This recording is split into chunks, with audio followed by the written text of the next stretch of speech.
Welcome to Dungeon Scrawlers, your familiar home to role playing games run by and played with some of your favorite authors. Today, we might have some unfamiliar faces in one of your usual spaces. Before we meet everyone, I have two fantastic sponsors to tell you about. Both make dice, both are awesome in very different ways. In a realm where most warriors use plastic, light weapons, Norse Foundry specializes in metal dice. When you roll them, it feels like you are skillfully smashing the rigid armor of the monster horde. Norse Foundry offers other cool gaming accessories as well, and you can find their store and more about them at norsefoundry.com. Phoenix Dice is named for the creature that rises from the ashes because they all use recycled materials for their dice. They are always designing and testing multiple types of recycled materials for your enjoyment, raising dice from the ashes and onwards to epic adventures. You can find their dice and accessories at phoenixdice.com. My name is Jason Collins. I am the game master for Quadrilateral, a Star Wars The Role Playing Game series actual play here on Dungeon Scrawlers. You can find me online as JL Collins, and I am a published comic book writer, tabletop role playing game designer, and actual play game master. You can find me on Blue Sky at Digital Collins, and the site formerly known as Twitter at digital_Collins. You can find my bibliography on Linktree at digital_Collins, including the link to my fantasy comic Kickstarter, Thistle Issue 1, coming in 2024. Now let's meet our outstanding cast. Hi, everybody. My name is Barnaby. I use they, them pronouns. I am a TTRPG illustrator in the space and also an actual player. You can find me at that's_Barnaby anywhere where there is social media. Hello, everybody. My name is Mara. I use they, them pronouns. You can find me on the internet at College of Lore Dropout or Lore Dropout. Just pick one and I'll show up. You can also find a bunch of articles I write about queerness books and D&D just on the internet. They're floating around, so good luck. I also DM and play on Starlight Tales along with... Hi, I'm Diana. I use she, her pronouns. You can find me most places on the internet at Sapphic Straganona or just Sapphic Straga. And like Mara said, causing problems on purpose over at Starlight Tales. Hi, everyone. My name is May. I use she, they pronouns. You can find me anywhere on the internet as Maybe Mayhem. And you can also find me where podcasts are found because my friend and I are bringing our podcast back. It is called Socially Plagued, and it's a podcast about complaining. So, it's a good time. And I will send it right back to our leader. Excellent. We are playing Star Wars The Role Playing Game, 2nd edition, revised and expanded as originally published by West End Games. The Star Wars The Role Playing Game is a D6 system that encourages fast-paced cinematic play. Quadrilateral is a noun that is a plane figure having 4 sides and 4 angles. 4 sides: Republic, Empire, Independent, Jedi. 4 angles: peace, order, freedom, justice. Now let's return to Quadrilateral, a story that takes place a long time ago in a galaxy far, far away.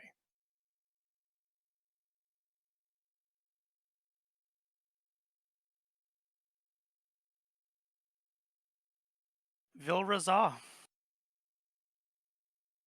you wake up a little groggy.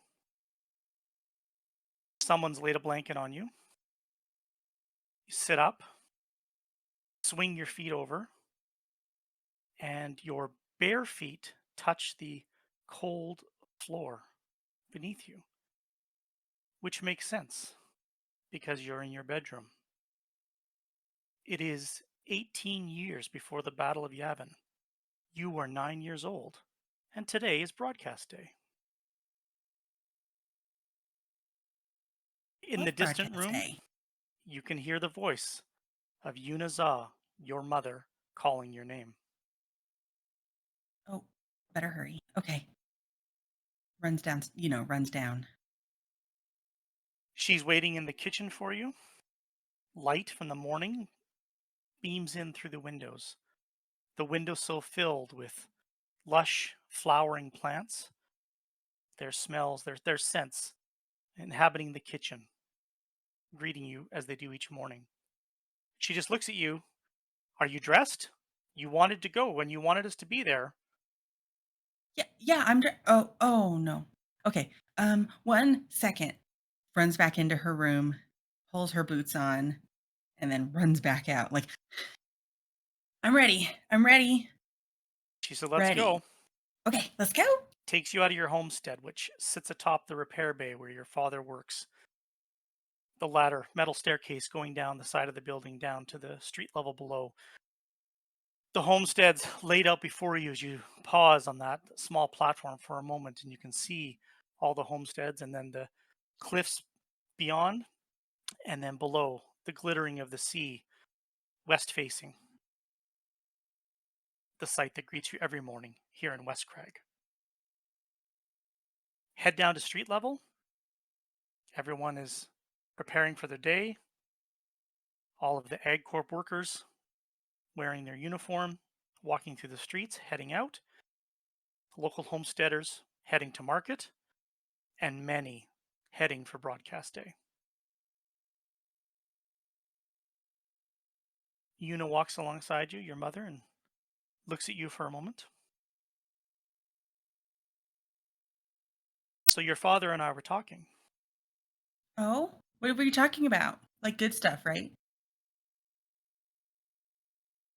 Well, I think that's up to you. Because he and I were both wondering. He was wondering, but I'm asking. You spend time with your father in the bay, helping him. He takes you out Yeah. onto his repair jobs when he can. Yeah, I'm getting really good at it. He knows. But he also knows you get pretty excited when your uncle makes planetfall and Yeah. stays for a while. And we don't usually see you very often. And so I think what your father's wondering, do you enjoy being a mechanic or a pilot more?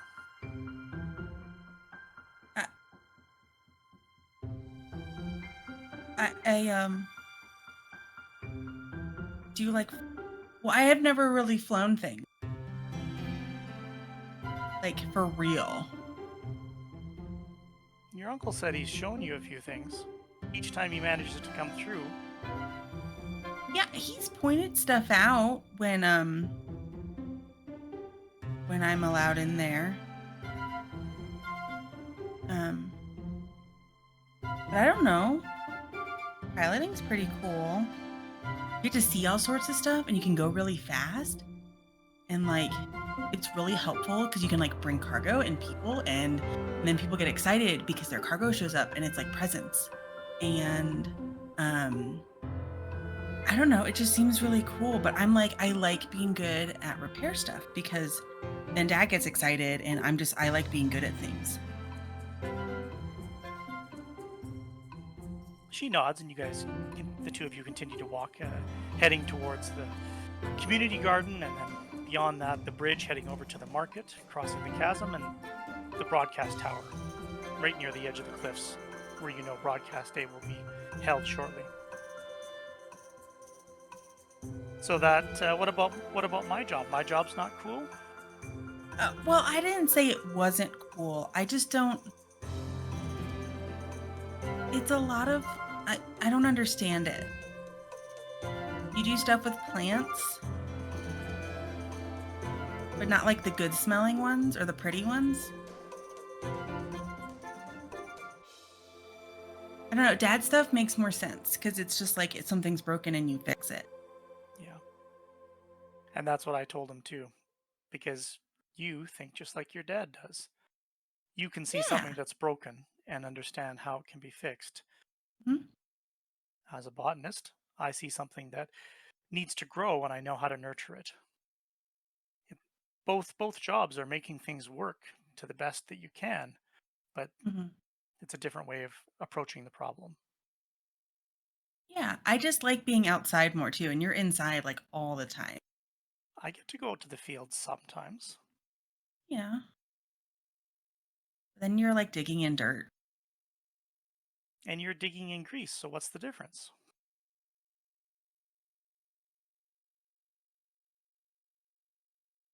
The two of you continue to walk, approaching the community garden, and you can see that there's a crowd that has gathered for broadcast day, and you know where your friends are going to be, and so you can scurry off and get ready to meet them. Oh, yeah. And you 100%. do see one of your friends in the through the crowd as Gila Cora stands next to her mother, Gila Cora, who's getting ready for the broadcast at the tower, ready to broadcast. Kelly wearing her Salishay Ag Corp communications uniform, getting ready to start her day, but making time to ensure that the news of the galaxy gets shared with everyone. Gila, your mother looks at you as the locals are leaving their homesteads, pausing at the broadcast tower before heading across to the market or heading to the landing pads where the shuttle buses will take the Ag Corp workers out to the fields, out to their harvesters to start their harvesting day. She looks down at you and she decides, do you want to do you want to be the one to share the broadcast today? Really? I mean, Yes. of course. Yes. I would love to do it. So we have to start with the news of the galaxy Hmm. and then some local news and then we'll give an update on the war. Okay. All the recordings and all of the broadcasts are loaded up on the data pad ready to go. You just have to press each one in order. I can really do it. This is what being a communications officer is all about. You're responsible for getting the information to those that need it. Okay. Okay. Yeah. Okay. I'm ready. Sorry, I just like this part. Unfortunately your dad hasn't come back from the capital, so he won't be here for this one this morning. Juan's a hard worker. I understand. You probably should call him dad. Okay. I think one of your friends is trying to get your attention. And when you look over, you can see that Vilra has scurried her way. It's a little harder because you're all a little bit older between the legs and pacings of everyone standing at the broadcast tower, but Vilra's come up to the front along with many of the other smaller children in the community. Hi, Hello. Gila. Salutations. It's I exciting. get to, it is very exciting. Today I've been tasked with doing the broadcast. It's a very big deal. That is a big deal. It's very professional. Yes, I'm moving up as a professional woman in the world. It's amazing. So that's so okay. I'm gonna stand real close. Do you want me to take a picture of you? Oh yes, here. Yeah. Takes off. Okay. Okay, I'm ready. Okay, I think I got. Mm, Hold on. Like one. Um. These are all gonna come out. Well, there's gonna be like a finger and part of it. Like. Absolutely. Okay. I got some. Okay. That will load up the things on my mother's tablet, and I'm Get it ready to all go ready to go. now. Mm-hmm. Look at Tanal, her. as you jostle in the saddle next to your mother, riding your thumpers down into the market, having passed through the Ag Corp processing yard and the bridge that will take you across to the homesteads and across to broadcast day. And as you're just riding, your mother's looking at you. It's going to be a busy season coming up. We're buying a few more heads of Gornt. It's going to be good for the farm, but it's good for the ranch, but it's going to be busy for us. Are you ready for that? Yeah, I think so. It's gonna be a lot more chores, right? Well, it's the same chores, but maybe a little more often. Okay. I can do it. But I'm counting on you. The more you can do, the less droids or the less hands that I have to hire. And that just makes a better winter for all of us. Uh-huh. Yeah, I know. I can do it. It's okay. How is school going? Kind of looks sheepishly off to the side a little bit. It's fine. It's good. School's good. I spoke with your teacher the other day. Uh-huh. They had Yeah, an what'd she update say? on your Uh-huh. studies, an update on your relationships with your fellow classmates. And is there anything else that she would have told me that maybe you want to tell me? Um, I mean, I don't know what she told you unless you tell me first. So I don't know. What did she say? Well, she said that when she did attendance for the science field trip out in one of the harvesting yards, where you got to see one of the harvesters up close and also see how they process the grain to prepare it for transport. Uh-huh. And she said when she did her attendance, you weren't there. That's so crazy, Mom. I bet, she was I mean, okay. Everybody likes to have class outside, and so everybody was being like really crazy and running around, so she probably just miscounted. So it's the teacher's mistake, is what you're telling me. I mean, it might have been. I don't know how she was counting. Because we can't make a mistake when we count our heads of Gorns, can we? No. Mm-mm. Mm-mm. You have to be really good at it. You have to be really good at keeping track of all of them, even when they're all moving around and getting out of order. You can't lose count like that. But it's okay. It's not her fault that she just doesn't have the practice that we do. Right.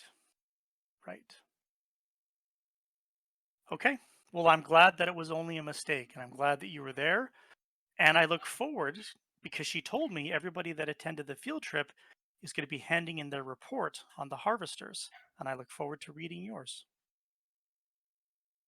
But, like, would it be that big of a deal if because, like, we don't it doesn't really, like, matter because, we're not out in the fields, we're raising Gornt, and I know everything that there is to know about Gornt. I know all the different parts of the Gornt, and I know which parts make all the different cuts and you can ask me any question. Ask me any question about a Gornt, and I can tell you. And who cares about the harvester? I mean, everybody else does the harvesters, and we have our own thing, and it's special. And I would honestly, the next time that we go out to do that, I was gonna ask her, but I wanted to ask you first. If I could just come home and then you could show me all the stuff with the Gorns and you and Auntie Mila could take me out and we could do that instead because I just think that is gonna be a better use of my time and my education, probably. The two of you ride your Creation Thumpers across the bridge, head off to the side, tether them off at the community garden. The crowd is a short distance away at the broadcast tower. You can see a couple of your friends have already arrived, including a beautification droid rolling through the crowd, hovering through people's legs, seeming to have just kind of maneuvered its way into the crowd, away from its duties.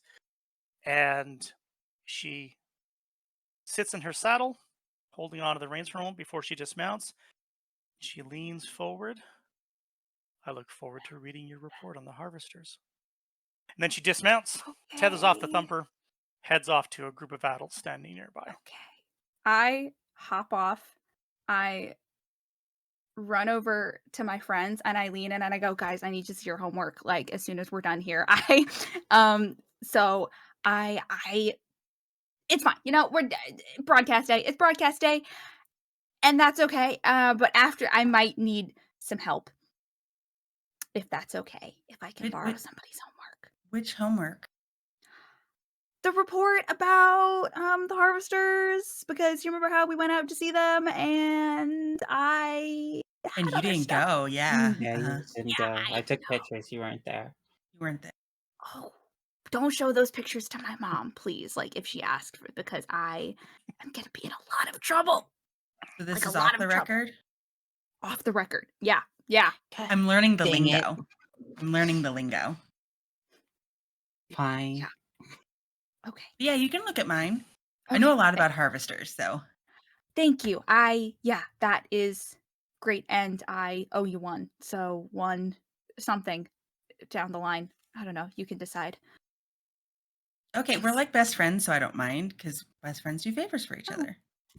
Thank you. Gila, your mother taps you on the shoulder and says, communications officers can't be visiting with their friends when it's time to work. All right, guys, I gotta go to work. Ooh, you're in trouble. Okay, Yeah, have have fun. fun. Gila, you go up, start pressing the commands on the data pad, and the recordings start coming through. Really super interesting to 9-year-olds updates on votes happening in the Senate, major events happening in the core worlds and the inner rim of the major populated worlds in the galaxy. Local news for Salashay, grain harvest quotas and yields that are happening. Many of the adults in the crowd are quite focused and attentive on these news reports as they come in, curious to hear about what's happening. Statements from the local senators of Salashay and statements they've been making to the populace of the planet, in addition to votes that they've taken part of in the Senate as well. Lots going on. You get through, and then there's the last one, and it's the latest update on the status of the Clone Wars. Conflict with no end in sight. Across the galaxy, the quagmire of war continues. While clone troopers suffer casualties at alarming rates, the Galactic Senate convenes an emergency session to debate the true cost of the war. And so there's some murmuring in the crowd. And then that's the end of broadcast day. A few of the adults start breaking away. Some of the kids take off and start running, either to escape their parents' gaze or just to have a little bit more fun before they're hauled off to market or hauled off for the rest of their day. And you are all left. Healy steps away from the broadcast tower, collects her equipment from Gila, and actually heads over. And you can see that she is having a conversation with Yuna, Vilra's mother, Amani, Tanal's mother, as well as Gila, your Twi'lek neighbors, Otin and Lyris are there as well. And the adults are having a bit of a conversation, but the four of you, including Two Pint, have a moment to yourselves. Gila, that was so good. That It was was, and so cool. You're like a real actual reporter now. Great, you pressed yeah, all the buttons. I did. And also, there's a 2% drop in seed grain. That's crazy. I couldn't believe that. Wow. Sure, yeah.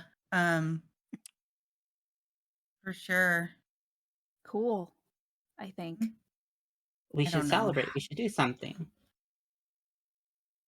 Like what? Yeah, We could do homework. I don't finished go to mine. school. I didn't, but I don't really want to do it. To When's it And know. then due what? again? Do you guys remember? I don't remember. What if we go to the market and get like sweet, get like a We could do that. That could be fun. That could be cool, I enjoy sugar. yeah. right? I feel like that'll get me like the energy and like the motivation that I need to do my homework. I think is just a little treat, you know? Yeah, glucose metabolizes into energy, so that makes sense. Yeah, for sure. Sure. Hmm. That's definitely why he wants pastries. Yeah, To let's do know. that. I should tell my mom that she doesn't like when I wander off. I should probably tell mine. Yeah. Okay. 1 minute. Let's. That we're I'll read. celebrating and are deserving of sweet Exactly. You approach the adults who are having a conversation among themselves. To know, with your thoughts for a moment, as your friends are talking about homework and sweets and grain yield rates, things that 9-year-olds discuss on the regular. How do you feel about how do you understand what the report about the update in the Clone Wars about things about clones dying at alarming rates and the Senate debating the cost of the war? What does Tanal think about that? I think that that is kind of internally very concerning. I think that she kind of, with the way that clones have been talked about and just the way that they were kind of pulled out of a hat at the start of the war. And they said, look, we have this massive army that we can use to fight the other massive army that is, assaulting us. Um, I think that she kind of didn't really think about the cost of the war too much in that way because she's a kid and also because she's seen broadcasts and seen like, images of hundreds of thousands of troops that honestly, when you line them all up in their armor, are a little bit indistinguishable from the lineup of separatist droids that she would also see on news reports. But I think that the idea that they're losing so many that the Senate is getting worried is worrying to her because she kind of thought that their numbers were limitless. And then I also think that there's a little voice in the back of her head that says if they're running out of clones, then they're going to start sending the other troops. And she knows who that means. And who does that mean? That means her sister. Yes, it does. Yeah. Sheila, you can see that your mother has her data pad out and is actually taking notes as she's listening to Oten, the Twi'lek, speak. He's dressed in his Salishay Egg Corp science uniform, and he's explaining his findings and his the results of his special limited drill that he was permitted to do by the Republic that you learned about a couple of years ago, and he's reporting that they've found something very interesting. And Healy's asking, well, uh, what specifically did you find? And Oten sort of proudly explains, and his spouse Lyris looks on at him, smiling, and he says, well, we found deposits of zirconium, ore deposits deep down, likely formed in the aftermath of the volcanic eruptions that occurred all across this plateau a millennia ago. Um, and Healy says, Zircium, what is that? And Oten explains. He says, "Well, it's fascinating. The pressures and the temperatures that would have been needed to form these hundreds and hundreds of years ago are immense. But zirconium is a very important ore. It is one of the fundamental ores used in the production of durasteel. And durasteel, as we know, is used from everything from capital ships to blast doors to all sorts of industrial applications." And Amani looks a little concerned for a moment. She says, "Is that something that they're going to mine more of? Is that something that's going to put the fields at risk? I don't want anything to jeopardize my my grazing fields." And Oten shakes his head and sort of puts out a reassuring hand, and he says, "No, no, Amani, it's absolutely fine. This is a scientific exploratory dig only. The Republic completely understands the agricultural needs far outweigh any industrial opportunities on a planet like Salishay. So this is purely for the science. This is just going to give us a greater understanding of how some of these ores are formed. And it's just a wonderful scientific opportunity that we get to do in the midst of the important agricultural work that happens here. And Healy continues to take notes and so forth. As they're having this conversation and you guys are waiting for your moment to reach them, Vikos Za, Vilra's father, Iktochi mechanic, walks up and and Una looks at him and says, "You missed broadcast day."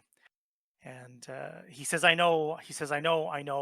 I just got a call out. There's another harvester that's stranded. They need repairs today, and so it's going to take me away again, probably for the better part of the day. It's just I'm just stuck." And Una looks at him and says, "Well, what's happening?" He says, "I've got a whole bunch. I just brought in all the parts from the last repair run that we just did. I thought we were going to have a bit of a break, but another harvester has gone down. I have a whole bunch of refurbished fuel pumps for Sledge. I promised him I was going to get him some parts out there just to make life a little easier for him. He could sell these refurbished fuel pumps to some of the independent farmers that are out his way. And now I'm not going to get a chance to take them out to the repair depot for him. And so it's just going to be a tough day. I don't have anyone else that can go out and do that." I can help, Dad. Your father looks at you and says, "You can help with what?" I can help repair the harvesters. "I know you can, but this is an emergency call out, and I need to go out right away. And I don't know how much damage there is. It may not be safe for you if there's a fuel leak or some other problem. So on this one, kiddo, you're gonna have to stay here." Okay. Be safe, Dad. And he looks back to Una, your mother, and says, "So I don't know. It's I made the commitment to Sledge. I promised him the pumps, and I'm not sure how we're gonna get them out there." And she talks, and Otis and Lyris are there, and then Lyris, hugs her husband and gives him a kiss, and then says goodbye. And Otis is going to head off to his shuttle so he can head out to his dig site, and Healy's there as well.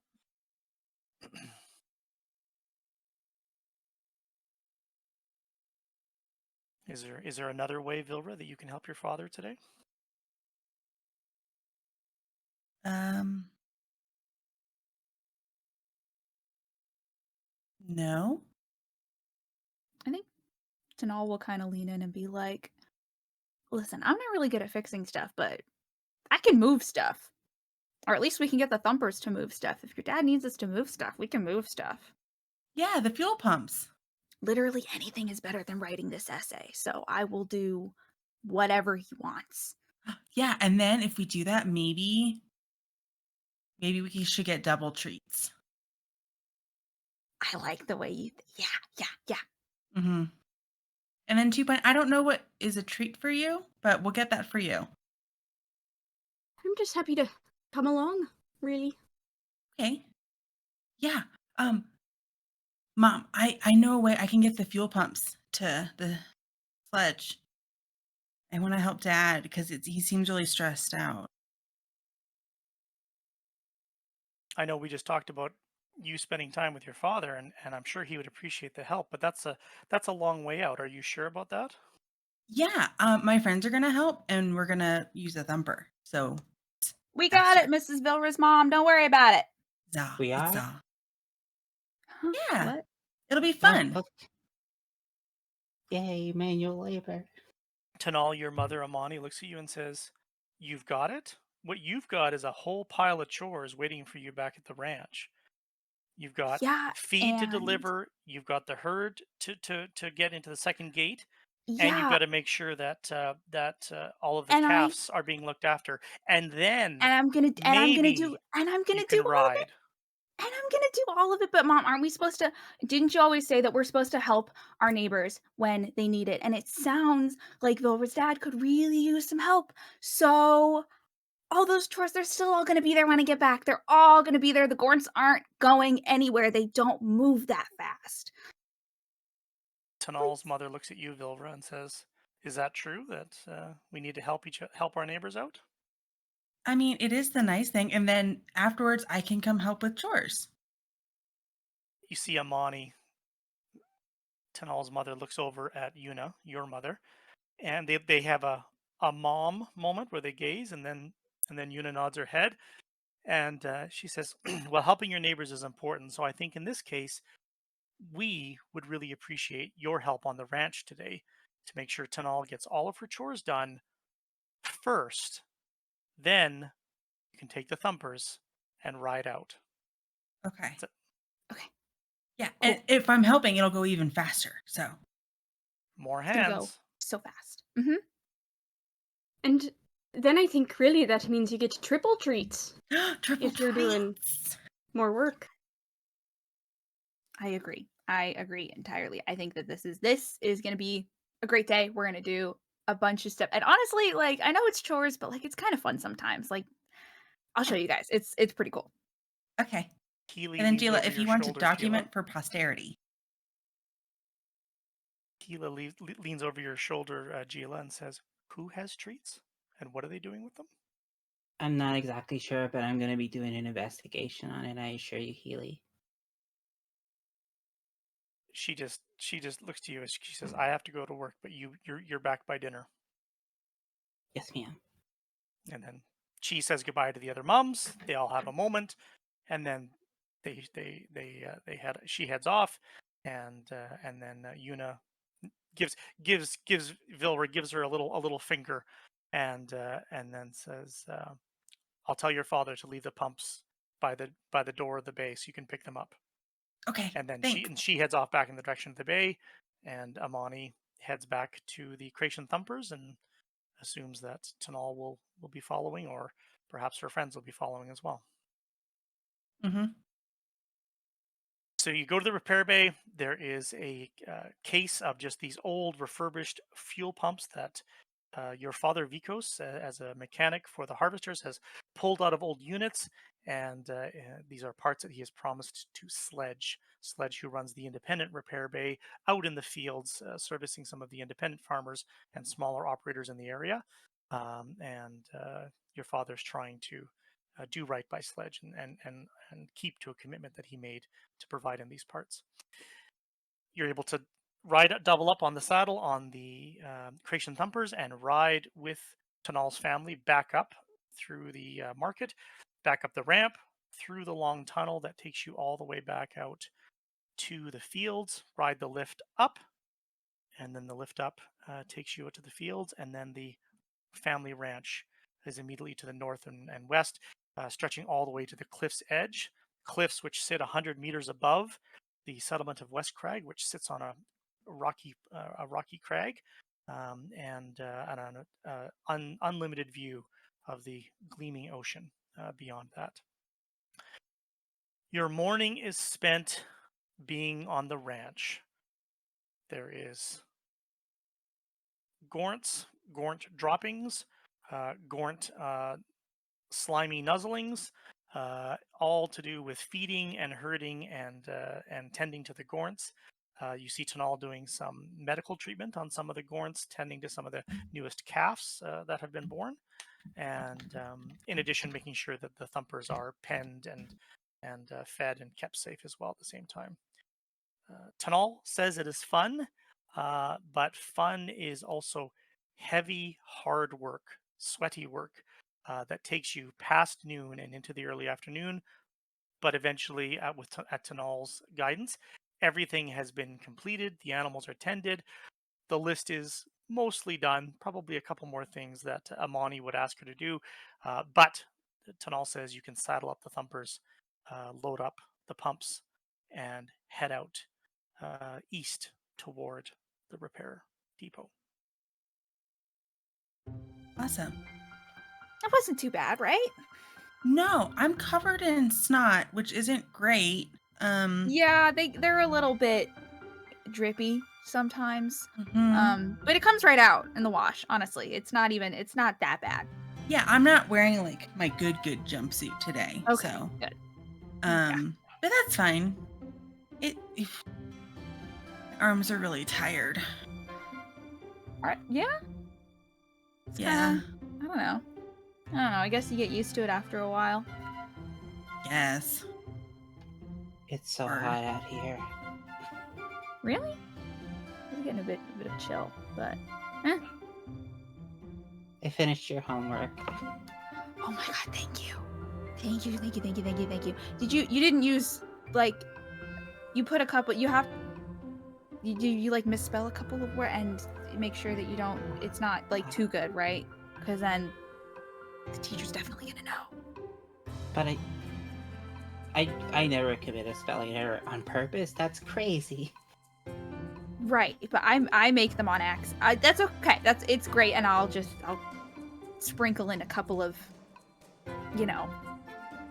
get my fingerprints all over it. Sheila's thank you, put really. a bunch of yeehaws in there because they don't know.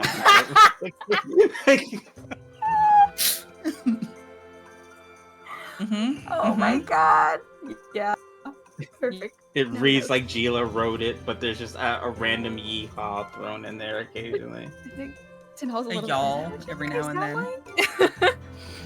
No, you don't say yeehaw nearly that much. Like every now and again when it's like appropriate, Yeah.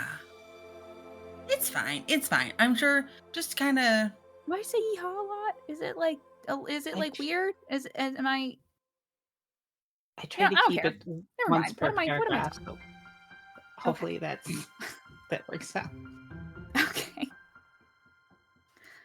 Seriously, thank you. I really did not want to write this, so I appreciate it a lot. Well, I didn't want to do physical labor, so it worked out for everybody. Okay.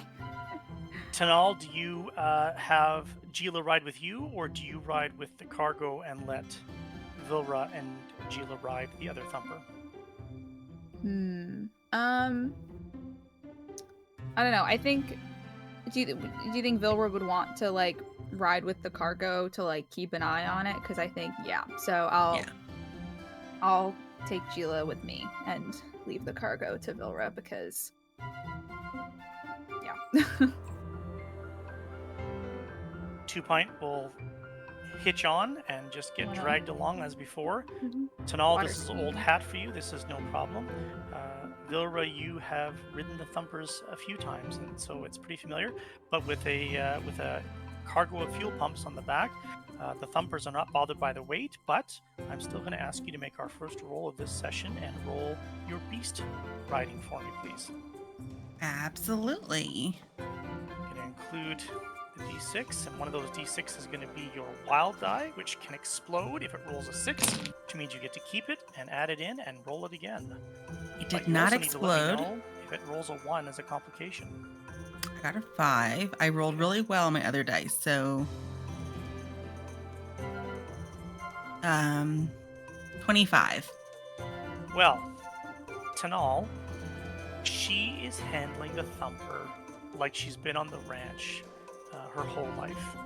The animal responds well. I rolled for the orneriness code for the thumper. It's only 1d, but I roll it whenever they are a bit disturbed or frightened. In this case, an unfamiliar rider with also a bit of a cargo on the back, but it is no problem at all.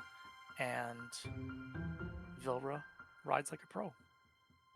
Oh. We'll kind of just call across. You're really good at that. Thanks. I just, is it hard? I mean, I don't think so, but other people keep telling me it is. Oh. They can get a little testy sometimes, but you're really good with them. Yeah, but I'll get a little testy sometimes. But thank you. The 2 thumpers ride out.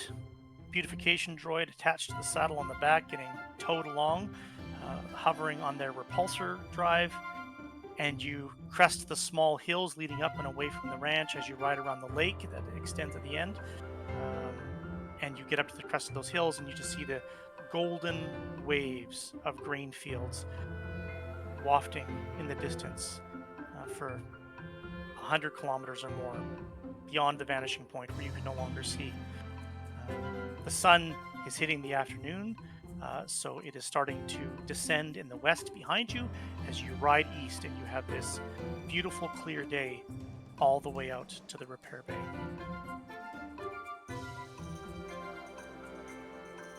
Gonna pull up the repair bay map if Yang Yang wants to do the same. The repair bay or the This is it the is the scrapyard? this is the repair yard. Rep- It is not a okay. scrap yard. And I'll put you there as a reminder so you Oh, can refresh okay. what that looks like. This is where Sledge and his group repair harvesters, secondary work. They do repairs for some of the smaller independent farmers that maybe don't operate directly under the Salichet Agricultural Corp's mandate.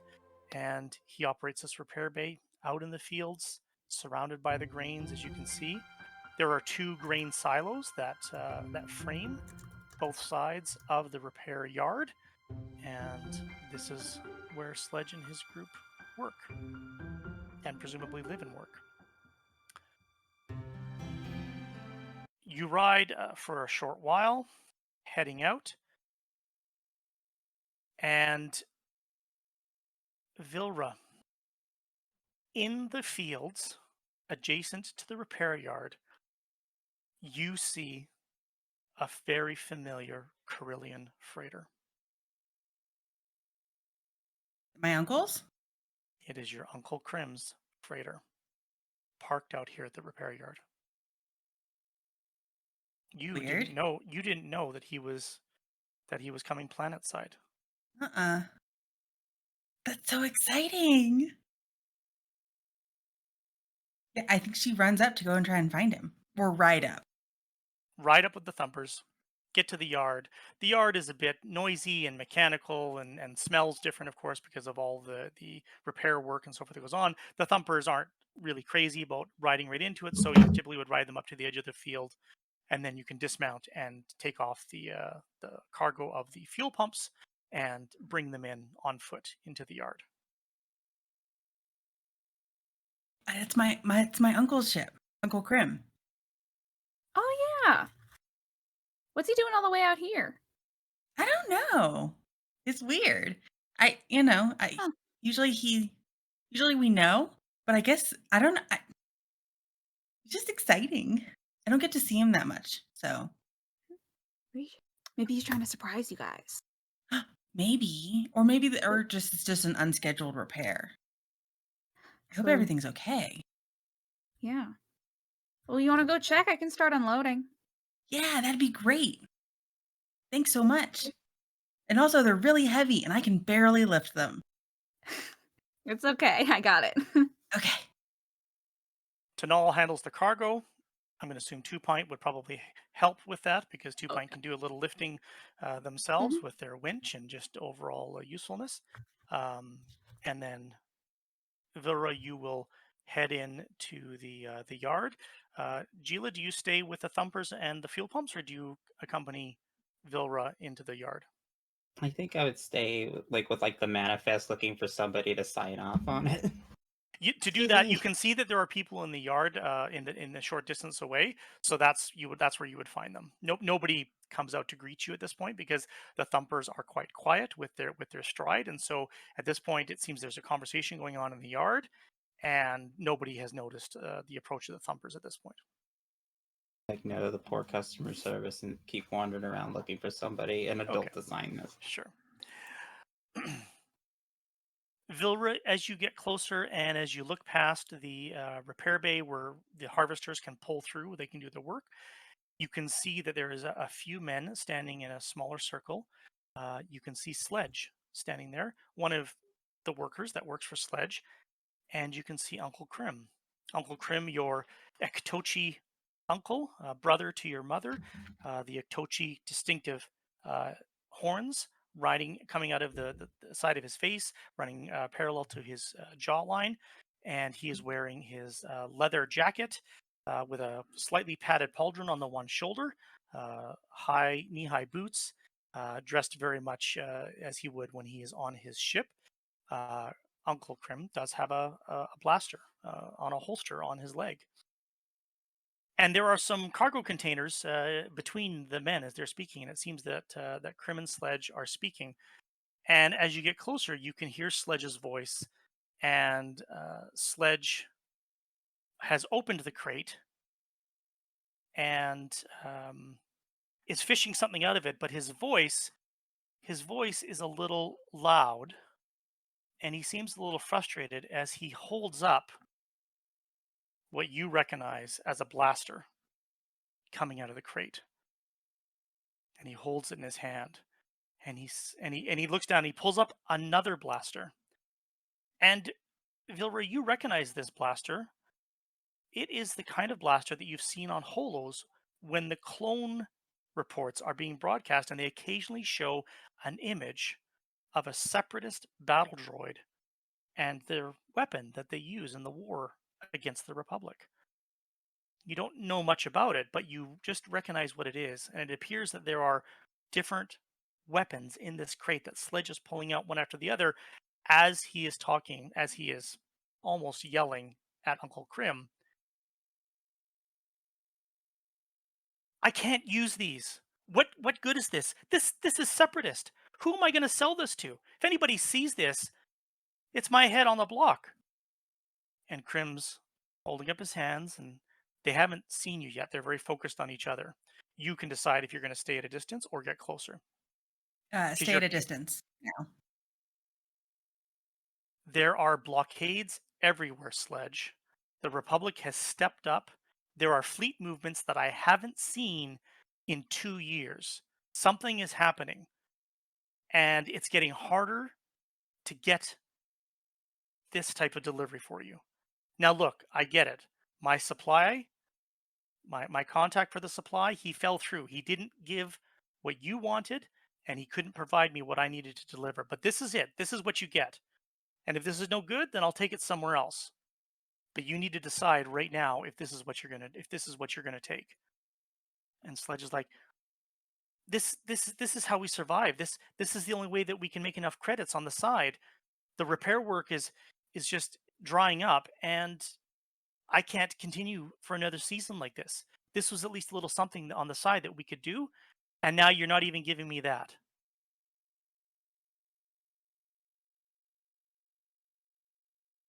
Sledge's man next to him tugs on his jacket, tugs on his probably his work overalls, and he points over to you, Vilra. And Sledge looks over, and then Krim looks over, and Vilra Za, Tochi mechanic and expert Creation Thumper rider, stands in the yard. And Sledge Hi. looks, and then he looks back at Krim. He says, "You brought the kid out here? What is wrong with you?" And Krim's like, "Take a breath, Sledge. I didn't know she was here. That's not why I came." The three of you at the back have unloaded the fuel pumps. You can bring them forward if you would have chosen to get them into the yard. And each of you can tell me how close you're getting. You can see Vilra has stopped. She's not moved all the way into the yard, and you can see some of the adults are talking in the yard. If you get close enough to where Vilra is, you will have started to pick up that conversation as well. If you hung back, then between the wind over the fields, the crash of the ocean on the cliffs at the north side of the repair yard, all of that noise would mask that a bit, and you wouldn't pick it up. Mhm. I feel like seeing a little bit of this commotion, Tanal would try to approach, but try to approach a little bit sneakily. Sure. I like There's eavesdropping. equipment and machinery nearby. It's not difficult to come at from a different angle. And again, they're not primarily focused on you. They've been focused on each other, but now they appear to be pointing and gesturing at Vilra as they're talking. 2 Point will follow Tunal, kind of hover down, keep at head level with Tunal. Mhm. I think Jayla would be on the other side, having wandered around the yard and kind of come from a different direction, but obviously see people are upset and sort of hide, but have the recorder out.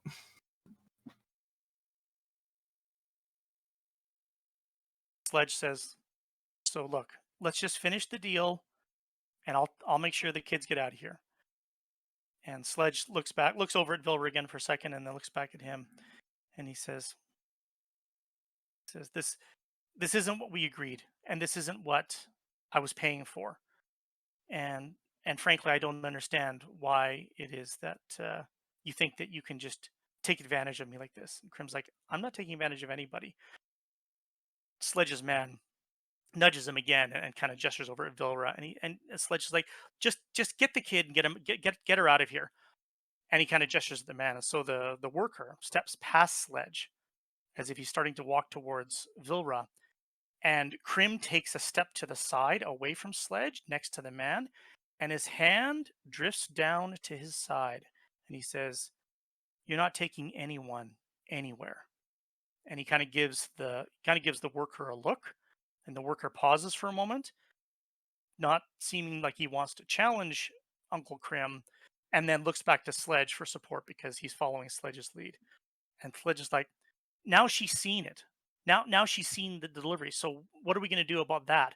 Because if she goes and tells everyone else, then I'm gonna have the Republic breathing down my neck. They're gonna shut this whole yard down. And I Krim's won't like, I won't say anything. I'll be really good. I'm good Vilra, at you keeping stay right secrets. there. And Krim's putting up a hand to you, but he's not taking his eyes off the worker and not taking his eyes off Sledge.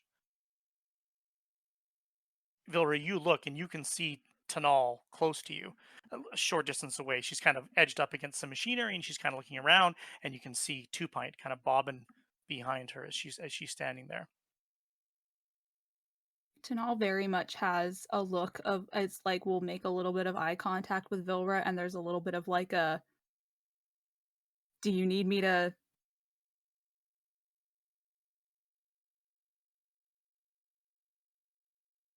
It is very much on edge and is looks like she's ready to run in at literally any second, but is like, let me see if the adults can be mature about this before I Yeah. decide that I have to step in. And that's why Vilra is shaking you off because it's like, no, no, Yeah. no, I think this is going to be really bad. Yeah. Just wait. Like she knows that Tanal look of like, do you know. Yeah. So she looks kind of sad and confused, and she shakes her head and just kind of like makes a tiny gesture of like, just wait. Sledge looks to his man, not seeming to be intimidated by Uncle Krim's hand on his hip. Says, "Look, just get her to the shed. Let's get everything inside, and we'll talk about this." And the man kind of pauses for a moment, and then he's a younger man, one of Sledge's younger men, and he takes another step towards Vilra, and there's a slap of leather as Krim's hand draws, and his blaster flashes out, directly pointed at the man. But in a calm voice, Krim replies, "I told you, no one's going anywhere." Sledge is watching Krim. Krim's watching the worker. You are all watching them. And then Sledge looks down to the crate of blasters at his feet.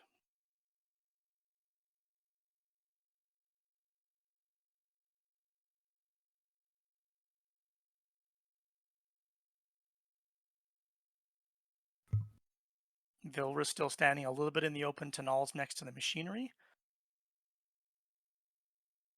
Tanal, what do we do? I don't know. I don't know. Tell me I'm not going anywhere. You can't make me. I have business to conduct.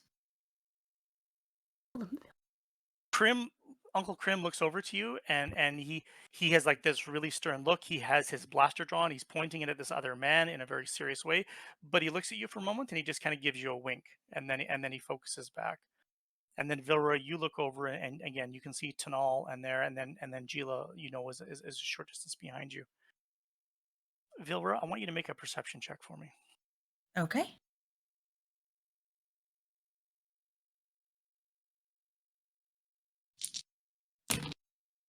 I explode. Well done.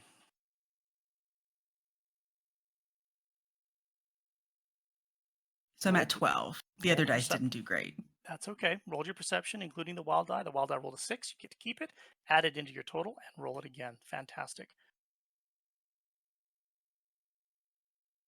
Uncle Krim looks pretty calm despite the seriousness of the situation. Sledge looks very frustrated, but he always has a bit of a stern look on his face, so it's difficult to know how this is different from most of his other days.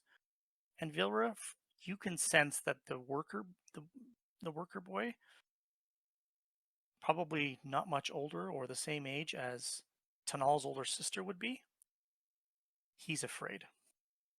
He probably hasn't had somebody pull a blaster on him before. Salishay is a peaceful planet with hard workers and families, and this is not something that you would have seen, if ever. Vilra, you can see in front of you something has changed with the wind, and there's dust in the air, and it's kind of coming towards you, but it's moving really slowly. Dust, gravel, a couple of metal parts buried in the dirt. Seems to just be kind of drifting towards you. And as everything pauses for a moment and you look over, you look at Tanal, and Tanal's peeking out from the machinery and looking at you.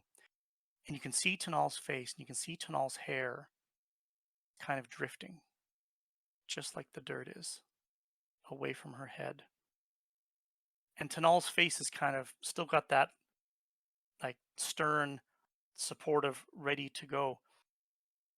But she's not really moving. But then her skin's moving. And you can see in her cheeks, her skin starting to ripple and push like this. And slowly her head and her body is pushed away from the machinery. Two Pint is kind of spinning in a little bit of a circle with his repulsor. He's kilted. He's a little bit off balance. Again, drifting away from the machinery. There is more dust and dirt around you, your clothes and your hair. Everything's kind of lifting up.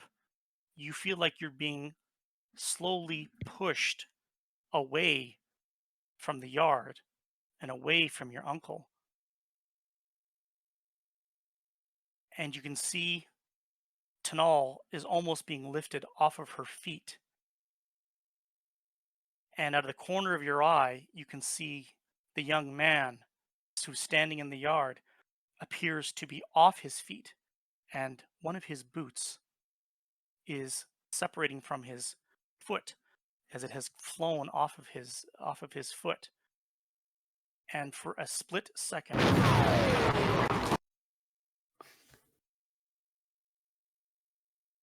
blackness for everyone.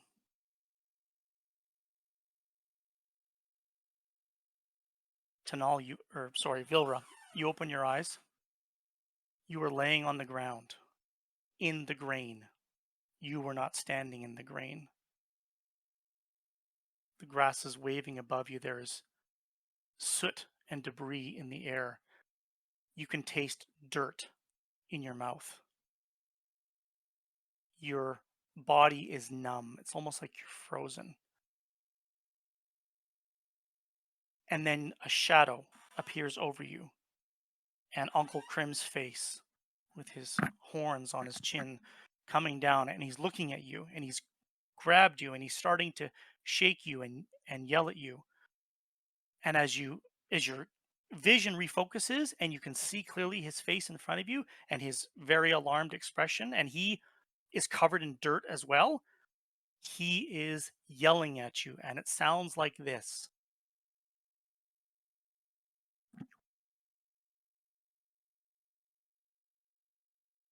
There is a ringing in your ear that starts to get louder, and then it is replaced slowly with his muffled voice that begins to become more clear after more moments passed, as Uncle Crim's voice, Vilra, Vilra, Vilra, Vilra, Vilra, Vilra, get up, get up! And he is yelling at you. He tries to help you to your feet. He's patting all over your body with his hands. He is looking to see if you're wounded. Your entire body aches with a dull pain. Okay. You glance to the side. There is dust and dirt and debris. The harvester that was sitting in the center of the yard is now in the grain field. You can see staggering on one hand and legs, Tanal in the grasses, slowly rising up, her face covered in dirt, debris, her hair a matted mess. Two Pint is wobbling up out of the grass slowly. Two Pint is dented. His paint is scraped and scattered off as though something scraped along the whole one side of Two Pint's torso. Behind, you can see Gila standing up on one leg, coming to. She looks completely disoriented, unsure, and as your sound fully returns, as all of your hearing fully returns, something roars overhead.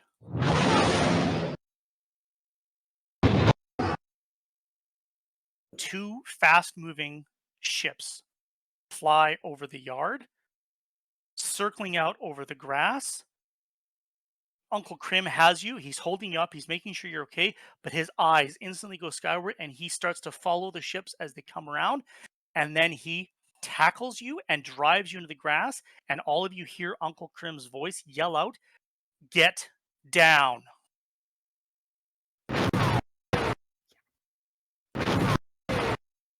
Explosions ring out in the yard, and as you lay in the grass, you were all pelted with rocks and dirt and debris and small metal bits as the starfighters, and I'm going to pull them up right now so that you can see them. If Yang Yang can pull up the V-Wing, please, and show that.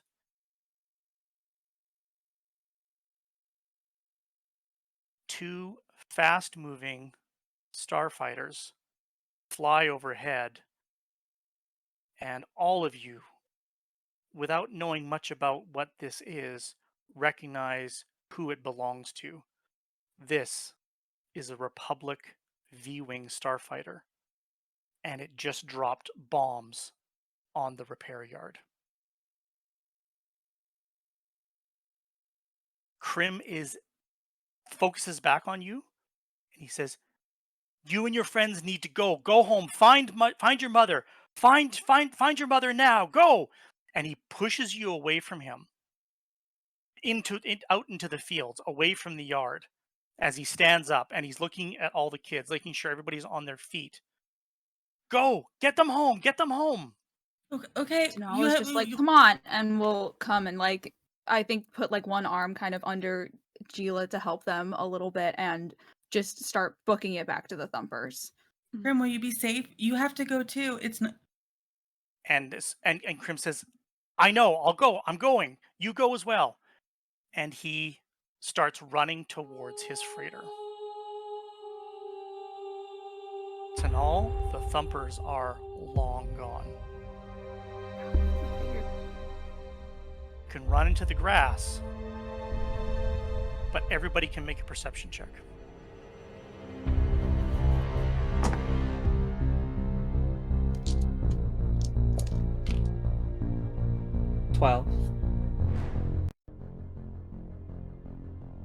Exploded.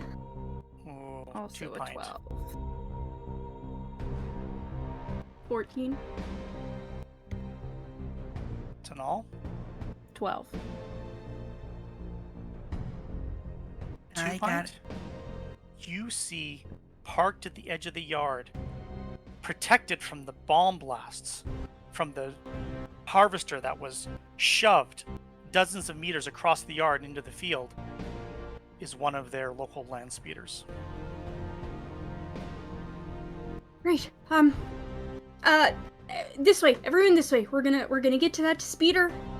And, Tanal, you see that the Thumpers are long gone, but you don't see bodies of Thumpers, which is a good thing, which means they obviously didn't get taken in the blast, but they, of course, rightly took off the moment the blast happened. But you see 2 Pint beelining it for the land speeder, and so you can do the same if you choose. Vilra, I think you don't I got see a land speeder because you're still facing the yard, watching as Uncle Krim runs to the freighter. And looking into the yard has huge, massive craters in it. Fire burns in multiple places.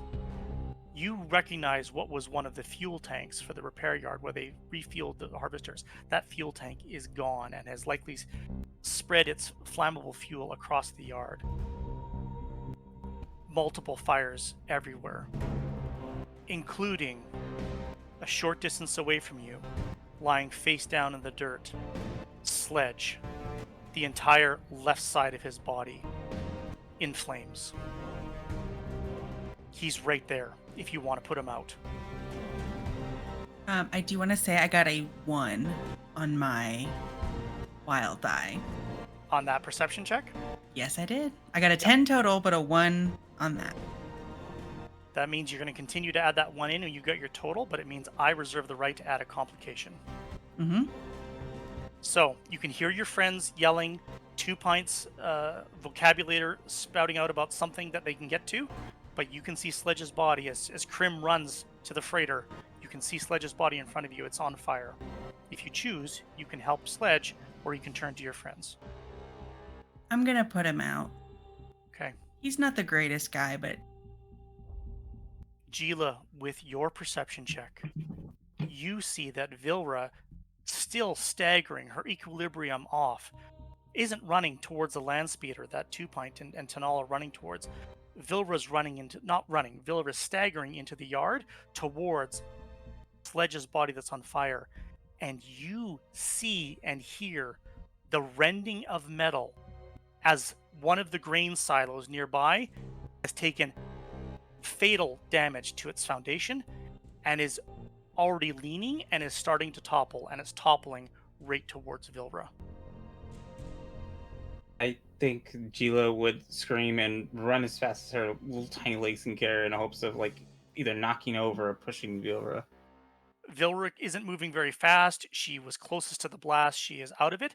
You're able to catch her and tackle her. And Vilra, you are tackled to the ground for a second time, this time by Gila.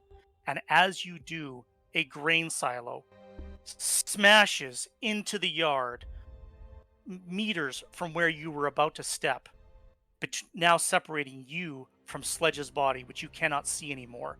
And the silo just has rended out and is just smashed in front. And Sledge, you can't get to him now, not from here. Gotta go. oh, okay. I wanted to help. Can't 2 help him. Pint or Tanal, I need one of you to use your repulsor lift operation, which is under mechanical if you have it, to start the speeder. I feel like you probably have a better. I mean, I have a decent mechanical, but I feel like yours is probably better. I only have a 2D, so Roll your 2D. If never you mind. I'll choose. do it. Never. I got. yeah. Speeder's a thumper. Make sure with- one of those dice is your wild die, and then let me know what the wild die rolls. I Okay. have a technical guy. Wild die rolled a 3, and my total is 10. That's enough to start a land speeder. Tanal gets it going. So, 2 Pint is in. 2 Pint, you can see Gila is pulling Vilra away from the yard. This massive grain silo having crashed into the midst of the yard and just devastated everything further. Vilra, Gila's dragging you towards the land speeder. You're kind of conscious of it, but you're not really sure what is happening, because what you hear, what you pick up through all of the din of the fire and the wrecked machinery and the whine of the repulsor lift of it, is you hear a freighter power up. Vilra, you hear a freighter power up so fast that it's taking off before it's even lifted its ramp or retracted its landing gear.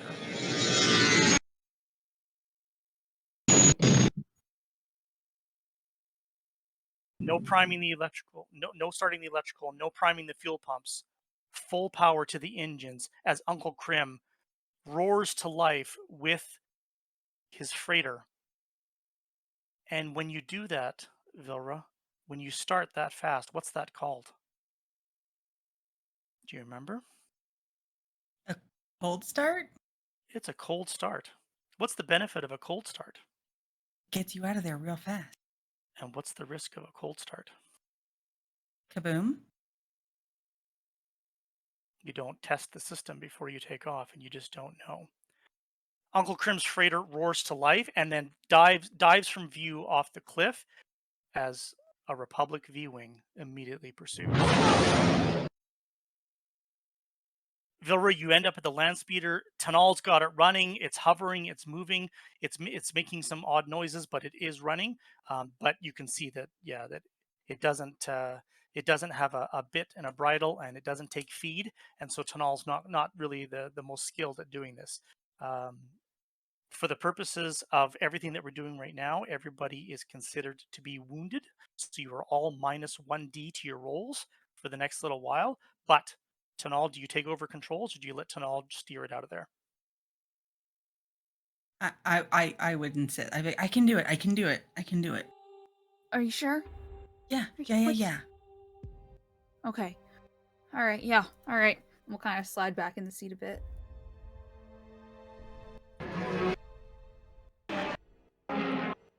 Land speeder starts taking off across the fields. As you look ahead to your right, as you head west back towards West Crag and the northern cliffs as you race along, Uncle Crim's freighter roars up in view again. And behind it, the Republic V-wing firing its cannons. They don't hit the mark as Crim sways the freighter back and forth like it's on a string, dancing and avoiding. He's starting to outdistance the speeder. You're going to lose sight of him. The speeder needs to go faster if you want to keep up. Oh yeah. We're gonna go faster. To do that, Vilroy, you need to get access to the engine panel behind, so someone else is going to have to take the controls because you know how to make this speeder go faster, but you can't drive and do that at the same time. Okay. Tanal. So I need you to come back up Yeah, here. I got it. I got it. Okay, so right here and right here. And when I say go. Got it. Okay. She crawls back. For the moment, Tanal, you're just keeping it steady. I'm not going to require a roll, but it's vibrating under your hands, and it's nothing like riding a thumper. Yeah. Vilra, you can open up the engine cowling to expose to the thrusters. The moment you do, the wind catches the cowling panel and just rips it off and sends it flying off into the fields. If you want to boost the engines for the land speeder, you need to make a repulsor lift repair roll. Remember that you're at minus 1d because of your wounded status, and remember that you've got a toolkit on you as well. Okay, I think that gives me. And then remember to total up those +1. dice and then make sure your wild die is one of the dice that you roll. My wild dice exploded.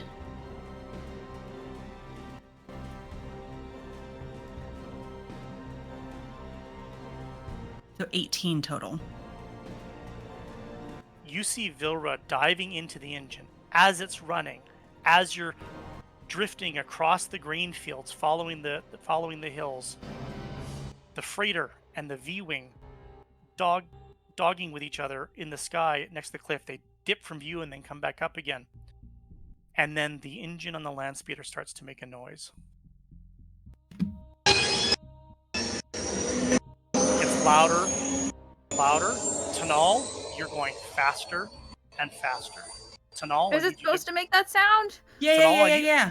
I need you to make a repulsor lift operation roll, which is under your Okay. mechanical, remembering that you're minus 1d for your wounded status. Okay. If it's only one Okay. dice, it's your wild die included, right? It's 2, so, we're still kind of in business. Okay, my wild die exploded. Slay. Plus... Can't do math there. Okay, 14 is my total. It doesn't handle like a thumper, but Vilra's not the No. only one that knows how to enjoy going fast. And you start to lean into the controls and you're starting to understand. Vilra, you're watching and the engine is overpowered, like is boosted and is just flying along. You're certainly not going to catch Uncle Krim's freighter, but you're keeping pace a little bit because he doesn't get to fly in a straight line because he needs to continue to avoid that ship as it continues to dock and as cannons continue to fire in the sky.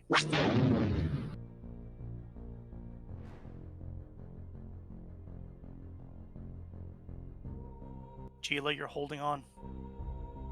Are you still trying to record or are you just holding on? I'm still trying to record. Eyes closed, kind of wrapping one arm around, kind of with my recording thing, kind of pointing up the sky vaguely wherever I hear noise. 2 Pint will just kind of like have one of their arms out and is like slowly trying to like help guide your arm while you're not looking. Absolutely.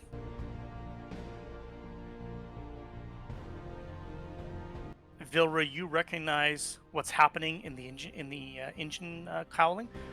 The engine is boosted. It is flaring. You are clearing the grasslands fast, but it's starting to overheat. It's not designed to run this hot and this fast. Do you keep the boost? Do you keep the speed? Yeah, Tanal, I do. I need you to make a repulsor lift operation as you can see in the distance the fence line of the ranch getting closer, and it's getting closer fast. Oh, geez, Louise. Okay.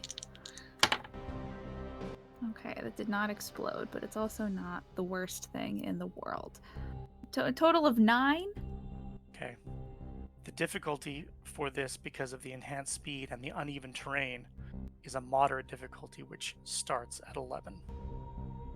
You're still keeping it level and going, but what you're not able to do is to effectively slow down because the engines aren't responding to a deceleration control because it is boosted and is now overheating. And Vilra, you see some of the controls starting to burn up inside the engine and the steering isn't responding anymore. The freighter flies over the ranch, the V-wing in pursuit, cannons bursting, and all Tanal can do is bear down and start to scrape the land speeder into the ground, which causes the repulsors to jam out and stop the frictionless movement of the vehicle. And now you're just grinding into the dirt, grinding into the dirt, grinding into the dirt. That's the fence, that's the fence, that's the fence! I think Tanal just at the last couple seconds before it will just yell, "Everybody off!" and just dive. Because absolutely not. Gila, do you jump from a running land speeder at high speed? Yeah. Or does 2-Pint lift you off? 2-Pint, make a lifting check, 2-Pint, if you're going to lift your friend off the speeder so that your delicate reporter doesn't have to dive into a grassy field. We gotta stop meeting like this. No. Sorry, what check? I zoned out so hard thinking about how I was going to do lifting, which this. is under Okay, your perfect. strength. It's okay. Yeah. You've got your tow cables, you've got a winch cable, so it gives you a bonus to your lifting rolls. Make sure to include your wild die in that. Not a difficult roll, because Gila does not weigh very much. That's only a 6. Okay. You're still able to lift Gila out, but not in time to stop the land speeder from clipping her ankle and causing her a lot of pain and a limp that's going to last for a while as the land speeder noses into the ground, half burying itself. It careens right through the outer fence of the ranch, obliterating it, sending metal shards and wood in multiple directions. The roar of the freighter and the pursuing starfighter has already spooked the Gorns beyond belief, and now they see their opening as the Gorns pour out of the hole in the fence, stampeding past the crashed land speeder that sits nose buried in the dirt. The Gorns are gone into the fields, and Vilra, as you stagger up, more dirt in your mouth and grass, but focused on nothing. But you see Uncle Crim's freighter dive past the cliffs towards West Crag, which you can't see anymore, and the starfighter follows. You're not going to be able to see from here, but if you run to the cliff's edge, you might. If you go to the tunnel, you won't be able to see anything. Oh yeah, I go to the cliff's edge. Vilra's running for the cliff's edge. Tanal, where are you going? I think that Tanal is like trying to do. I think initially starts to go try to do some damage control with these Gorns, but then if she sees that Jila is hurt, is gonna just I'm gonna be right back, and starts just running towards the house, just like yelling for her mom. Okay. 2 Pint, you're able to safely get Jila into the grass, but Jila cannot stand on both feet. Vilra, you're running. You're running, your lungs are burning, your body is still aching. There are cuts on your skin that you don't even know that you have, but you just run to the edge of the cliff. Crying. Tears. So many tears. There's a burst as the roar of the freighter's engines as he steep climbs up away from the ocean. You get to the edge, you're up against the fence line, West Crag below you. You can see a scattering of people in the streets all looking skyward, and the V-wing follows. And then you see the engines just straining as Uncle Crim does a barrel roll and just rolls the freighter end over end to the side. And the starfighter pilot is trained and keeps pace and barrel rolls right with Crim. And in doing so, Uncle Crim's rear-mounted blaster cannons catch. And the V-wing explodes in a ball of fire, spiraling and spinning down before being swallowed by the ocean. You've never seen Uncle Crim's freighter move this fast before. And he just roars skyward. It's late afternoon. You've been on the ride. The sun is now starting to set, and that red glow is cast across the settlement. It is cast across the fields. The grasses are red.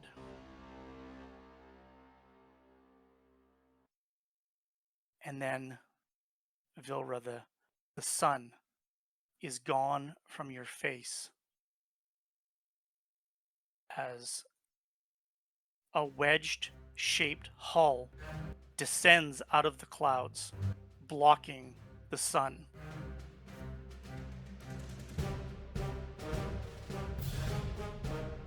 Immediately, you can't even see the entire ship as it's descending, but immediately from its prow, from the nose of this massive capital ship, turbolaser fire starts firing at Uncle Crim. Now he's jinking again, he's dodging again, the freighter's moving, and then there's a buckle. One of the shots skips across Uncle Crim's hull but doesn't make full contact, and the freighter wobbles and then dips again. One of his bright blue sublight engines flashes out for a moment, and only one engine's firing instead of two, and the freighter's starting to lose altitude. More fire from the ship, but it's not hitting the mark. He's still maneuvering and keeping it going. There's a roar, and suddenly the second engine flares to life again as he's now descending rather than ascending, and all of the power of the freighter as Uncle Crim roars it up and shoots skyward again, regaining it, and he's going to make it. He's going to make it. Turbolaser fire one more time. This time it catches the freighter dead on. There's an explosion. There's a fireball that erupts from the hull of your uncle's ship. Smoke, black smoke, pours out of it. And instead of climbing, it's now starting to descend again. and then the gunners fire one more time. They hit their mark. Uncle Krim's freighter explodes in a ball of fire in the sky and plummets into the ocean.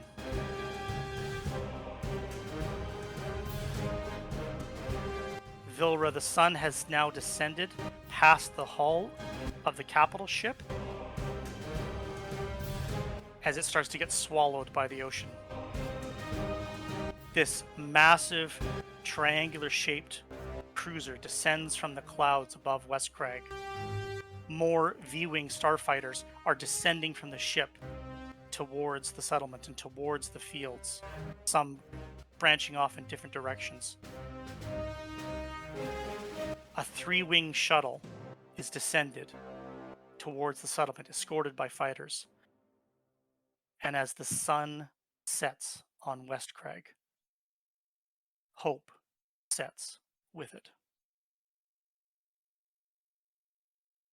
We are going to pause there and we're going to take our break. We'll be back shortly. Tanal Jaren, as you stare out the window, slightly fogged and scratched, of the homestead that you currently sit in, you can see the streets of the homesteads outside, the streets of West Crag. The black, porous stone, volcanic stone that was left behind after the eruptions a millennia ago. You can just slightly see the bridge in the distance leading over to the market on the other side. And closer, you can see the ruined arches of what was once the community garden. Arches that were destroyed when West Crag was bombed by a new order emerging out of the old republic. You can still see blackened streaks on some of the homesteads that are rarely maintained to the level that they once were, and where the corrosion and rust of the sea hasn't eaten away at them. Signs of the arrival of the new order can still be seen. And as you turn and look inside and look across, and you can see sitting at the table in the kitchen of her own homestead, Gila sits there with you, staring at her notes. It is 8 years before the Battle of Yavin. You are both 19 years old, and you both need to find your friends.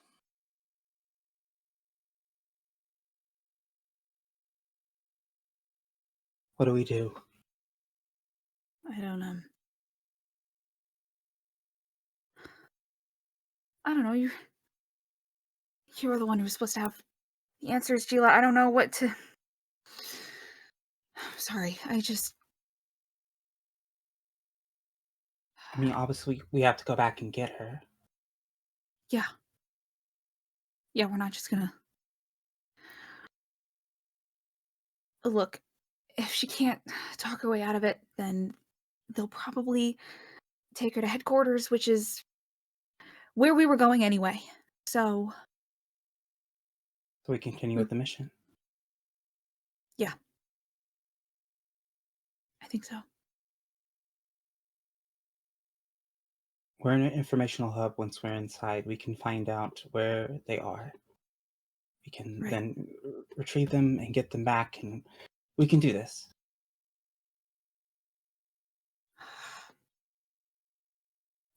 God.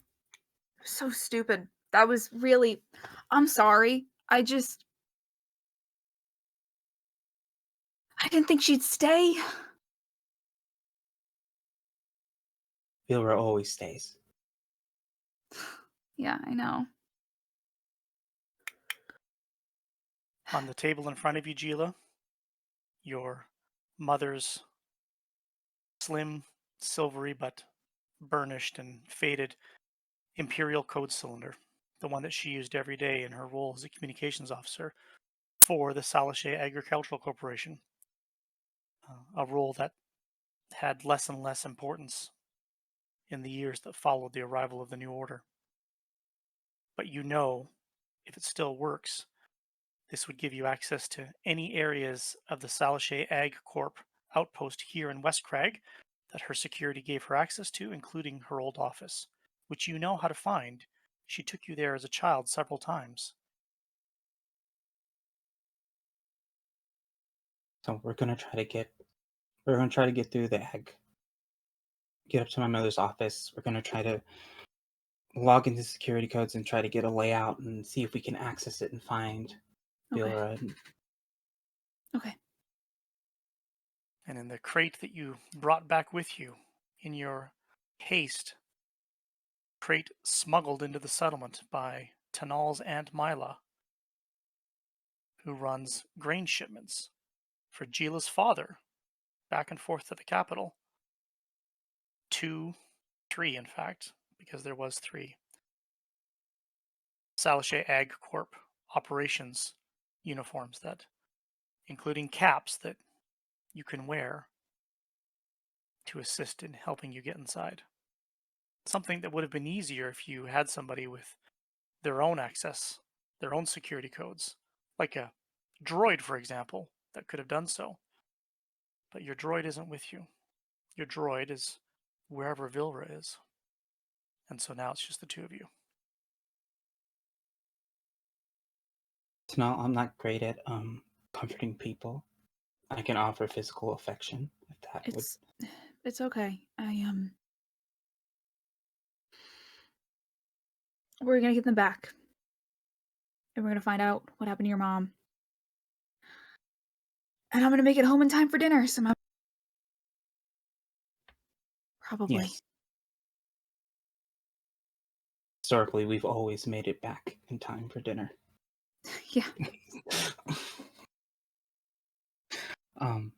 I think I will fold up very neatly and small and succinctly in my bag Vilra's uniform to make it look almost like it's brand new. So if we do get pulled over, it won't look suspicious. And turn to Tanal. Most of my life, I have followed you because we have existed in your world. Where we go now, I need you to follow my lead. Okay. All right. And First. we'll kind of clean herself up a little bit. We'll sort of change the part for her undercut and like tie it in a still a little bit messed up like a low bun to kind of hide the fact that God, she did this haircut herself. And we'll kind of set about making herself presentable to the rest of the world. Dress up in the uniforms, secure the code cylinder. Any small effects you can carry on you, you can still have with you, and wouldn't look out of place on an operations worker's uniform. Operations off people don't typically carry slug throwers, though, do they? No, they Tanal? don't. No, So they where do you stash the rifle? I guess I don't want to be seen moving with it, so I will dash it here, like under a table or in a room closet There's or lots something. of places. Yep, lots of places in Yeah. Gila's homestead that you can tuck it away. It's Mhm. a long barrel rifle, but it's still easy enough to put away. Mhm. How easy would it be for me to hide my knife on my person? Very easy. You can Yeah, have your I'm gonna knife. do that. Yeah. Anything that's small gear, you can have with you. So just make Mhm. note of that on your sheet. If there's anything that's too large that you would have to carry it in your hands and it would look out of place for this role you're attempting to play, then perhaps you don't bring that. But otherwise, if you look at your gear, chances are you probably can bring everything else with you. Yeah. I'm definitely bringing my breathing mask and a med pack. Just in case. But I'm not going to need it because everyone is going to be fine. Exactly. Kind of straightens her uniform a little bit. Does this look... How do I look? It kind of comes up and sort of straightens out your lapel. You look fantastic. Oh, God, don't tell me that. This thing's so itchy. Okay, I will not tell you again. Turns around. Starts- And you exit the homestead back into plain view, but not as yourselves. It's a couple of loyal, tired, downtrodden AgCorp workers heading out to finish your day. Cross the bridge into the market. The market's bustling as it usually is. And then up ahead, you can see the gate leading to the AgCorp yard, the AgCorp outpost headquarters here, a simple two-story structure built up, nestled against the eastern wall of the cliff face that rises 100 meters above you to the grain fields above. But where once was just cliff wall, and then the ramp leading up to the platform over top of the waterfall that spills out into the ravine beside you, a blackened monolith building that now clings to the cliff face, obscuring it almost entirely, and it crawls all the way up to the top of the cliff and slightly beyond. The outpost that the Galactic Empire built after they seized Salishay and established their new order. And it plunges into the buildings of the AgCorp outpost and threatens to almost smother it, but the remnants of the AgCorp offices are still there with the Imperial outpost above it. And you head off into the yard.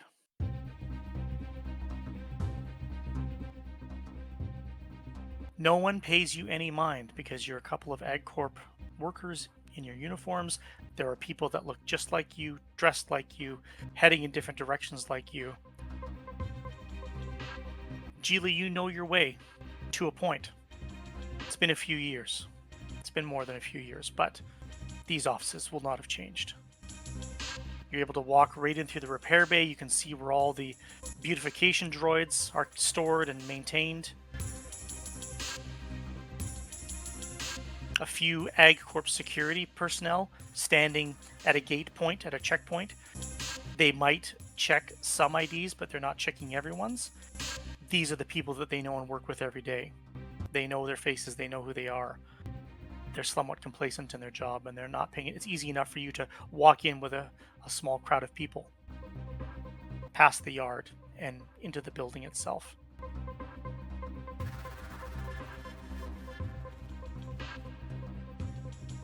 As you do, you can hear the sounds of the comms overhead. 5117 to scanner control. 316, report to control. The repair bay bustles with light activity, Up. and you Upper know door. where the turbolift is that will take you to the second level, where the operations offices would be, including the old communications offices.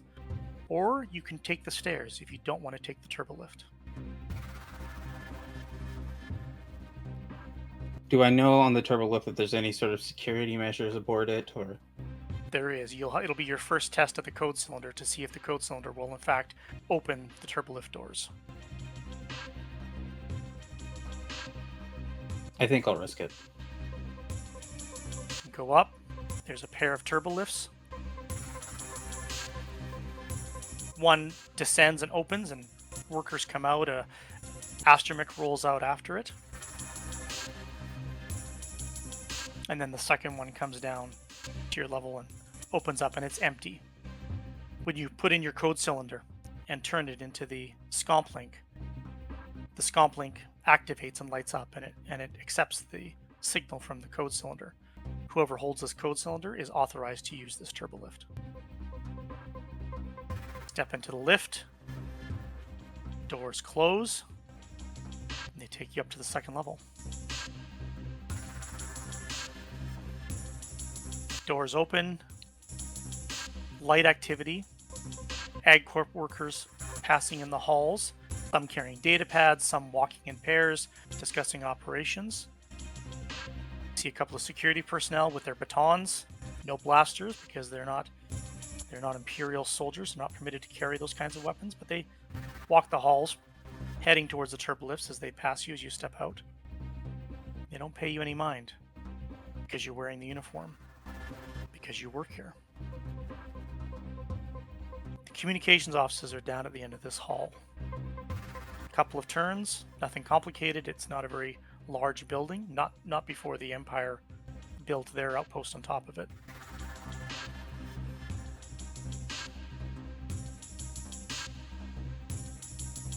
You ready? Yeah, we're kind of already in it, so yeah. Okay. I pull out my data pad, put on my glasses that I haven't worn in quite a while, and push them up, and begin walking down the hallway. As you get down to this wing of the building, some of the lights are burnt out. Some of the doors are open, and you remember these being offices and operations centers. You can see an old terminal in one of the rooms. The terminal is dark. It's covered with a bit of grime and dust. Some of the offices are empty entirely. The glass in the windows haven't been cleaned in a long time. And then you get down and there's a holding room.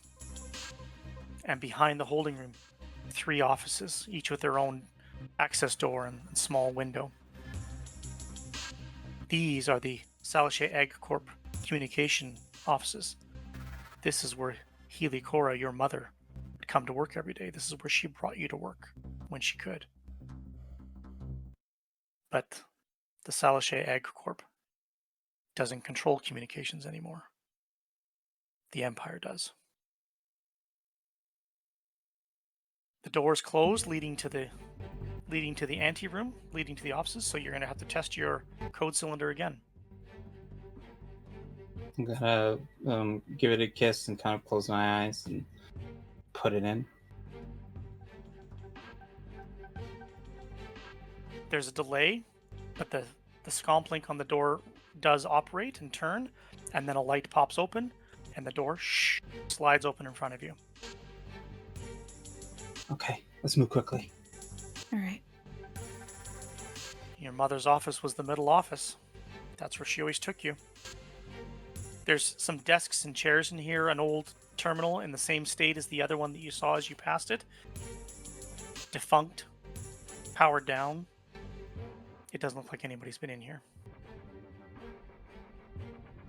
Hey, Healy, don't let me down. And we'll go and plug the cylinder in at the console.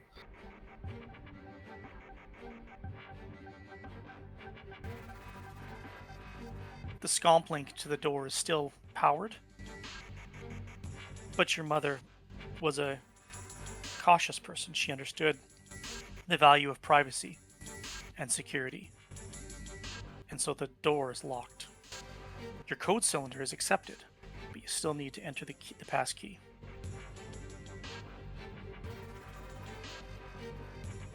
I try my name. I need you to roll security, which is under your technical attribute if you don't have it. Okay. You can roll. Make sure one of those dice is your wild die, and as a reminder, you can choose to add a character point for an extra d6 that will also explode if you wish after you roll, but before you know the result.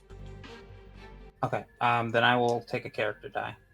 So roll your All right. security, your raw technical first, or your security if you don't have it, and Okay. and just see what that roll comes up as. 13. So are you sticking with 13, or do you want to spend a character point and add an extra d6? I'll spend the character point and get the extra d6. That explodes. 8 altogether. 8 plus 13 is math. Tally 21. That was a good character point. There's another delay as you see Gila working the lock, and then she goes to a touchpad and starts entering in a series of codes. Gila doesn't work. Cora doesn't work. Tell the truth works. And when you enter it, the door slides open, and you're inside your mother's office. This office has not been used, you think, in over 2 years since your mother was reported killed in a shuttle accident. It is dark in here. The lights aren't on, but there is a terminal. The door being closed has protected it from some of the dust and grime that has accumulated in this wing of the Ag Corp outpost. But everything is still dusty and disused. But it is still somewhat lived in. You recognize your mother's mug. You recognize a few of the data pads that she would bring to and from work and home and back again. These are her effects. They didn't even clean out the office. I think there is a wave of grief and nostalgia that kind of washes over as she sits down at her mother's terminal, remembering she sat here in this exact moment with this exact thing, doing the thing that chorus do the best, and that is sharing the truth. There are So- drawers in the desk. There is drawers in the wall cabinets behind you. All of them have a small lock on that you would have to test the cylinder on. And then there is the terminal as well. I'll try my luck with testing out all the things around the room first before I go to the terminal. I'm going to do the wall cabinet or the desk. I'm going to do the desk.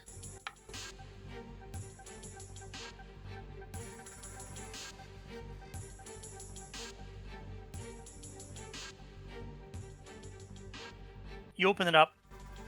Lots of Ag Corp files. Nothing particularly inflammatory or secretive. Her job, data reports, communication relays, information she'd be sharing back and forth. But you do find a small holographic projector. Handheld. Gingerly pull it out. Clean it very gently. Look up to Tanal and press it to play.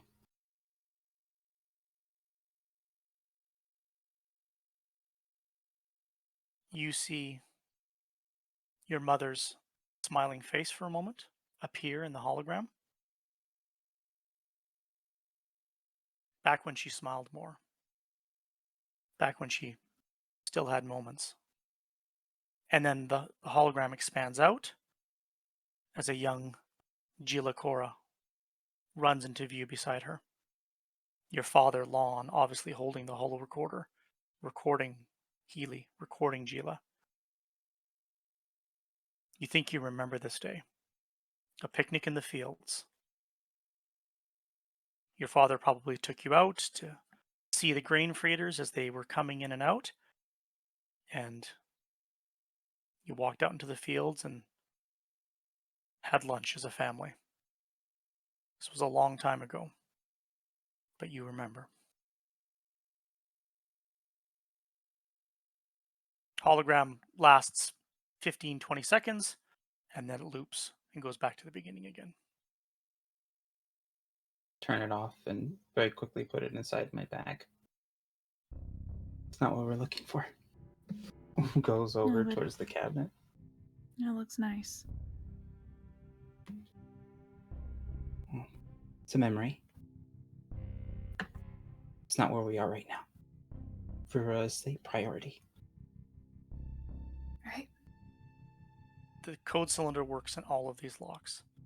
Cabinet, empty. Cabinet, Ag Corp files, routine, a couple of old data pads, nothing of note. Cabinet empty. Cabinet with cups for calf and a few personal effects. Things she would have liked to have kept in the office that she would have needed. Cabinet empty. Cabinet. And as you look inside, you see something that you recognize. A small stack of data chits designed to fit into data pads, designed to carry information, locked in this cabinet. Locked in this cabinet next to what I'm showing you right now. And Yang Yang, if you can pull up the Scout Trooper blaster for me and put that up, as you see a blaster pistol laying in the cabinet next to the data chits. I believe this would be better in your hands, Tanal, than mine. Right.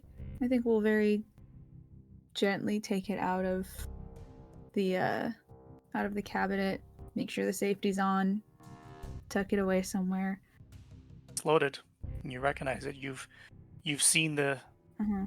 scout troopers on their speeder bikes leaving the Mhm. massive bay at the top of the ridge, just across the lake from the ranch, as they keep them in their ankle holsters. Why did your mom have an Imperial blaster? The truth rarely comes without risk. Right. She had to known something. She connected the dots. What? But what did she know? What was she, do you know what she was looking into? What could have gotten her into the kind of trouble where she needed a blaster? Did she even We know how to don't have use this thing? we don't have all the puzzle pieces. Let's gather them all before we start trying to figure out the problem. All That's a right. cylinder. It heads to the terminal. Right. Do you take the data chits with you as well? I do. Where though the pistol is Tanal's weapon, this is definitively Gila's weapon. Sit at the desk, get to the terminal. You can hear the rattle of wheels as an astromech rolls by outside in the dimly lit hallway. Down. Just freeze. You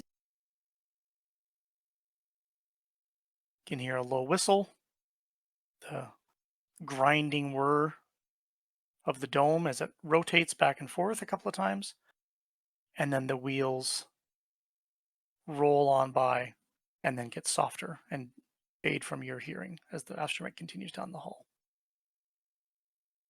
I'm gonna keep watch, and we'll kind of head over to the door so that she can get like a line of sight out of the office a little bit. So hopefully, if someone else comes by, they'll have a couple seconds warning.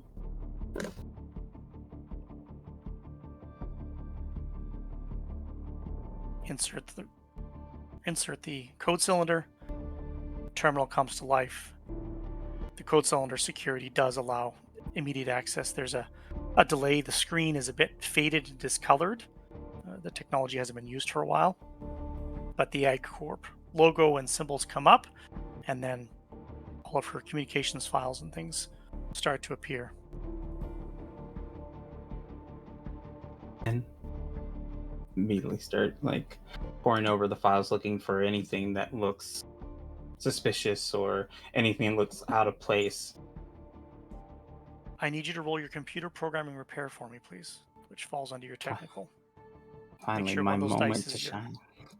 Make sure one of those dice is your wild die. Let me know if it explodes. Let me know if it rolls a 1.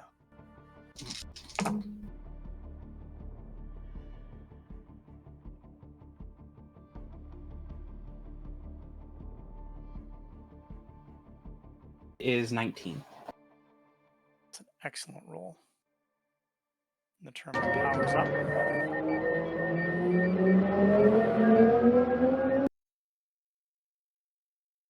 You start going through the files. You can see your mother's day-to-day work,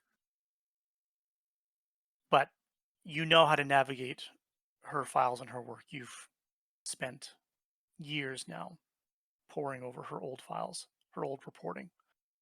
You know how she thinks, how she organizes information, how she stores things, and how she leaves things to be found later that are important. And what you see is data that she's downloaded using her terminal here, not from AgCorp files. You can see from the taglines and from the history, she's downloaded data from the Imperial network. But whatever she downloaded isn't on this terminal.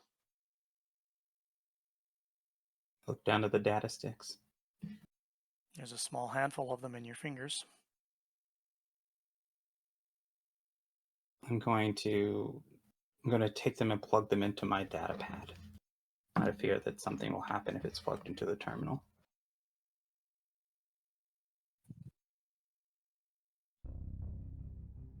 Plug in the first one. Yep. You can see data files start to roll in. You can see time and date stamps. And you're quick at this, and you're able to quickly start corresponding where some of these downloads came from and how they correspond on the data chits. These are some of the last ones that were ever done using this terminal. On the data chits are coordinates, system coordinates. And you can see just annotated lines, super brief in your mother's shorthand that she would use, and what her shorthand reads as fleet change, hyperspace destination, system coordinates.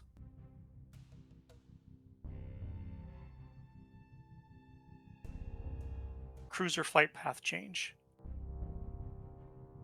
hyperspace orders given, system coordinates. Sometimes it's multiple ships, sometimes it's one ship. Different dates and times. She's downloaded these orders that have gone to Imperial ships through the network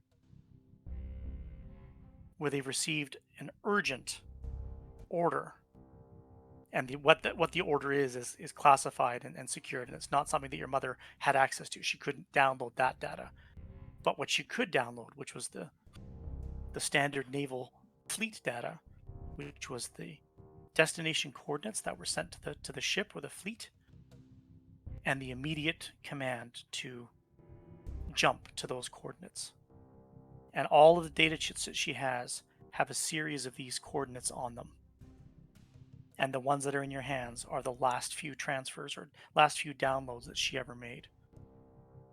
There is evidence that she accessed the Imperial network from this terminal, but there's no evidence of what she did with that information, or if she even did anything at all with it, because it's not been stored on the terminal. Given my background, is there any way for me to kind of gather where the coordinates are going, and or the flight paths and some of the names of some of these places align with any news that has been picked up over, over any news that we receive? And is there any alignment upon dates? I'm going to get you to make 2 rolls for me. One Okay. is a roll that you have no exposure to. You've got a friend who had an uncle who was a spacer. That probably could tell you a bit about it. But I need you to roll an astrogation roll for me. Astrogation falls under your mechanical attribute. Astrogation is the art of plotting a course to make a jump to light speed through hyperspace. Okay. I may use a character point on this. Okay, so I'm gonna save the character point because I don't think it's gonna be enough. So I got a 7. And I need you to make a planetary systems roll, which falls under your knowledge. Okay, that's a little better. Because some of these have sector names or system names next to the coordinates, which gives you a little bit of a clue as to where they were headed.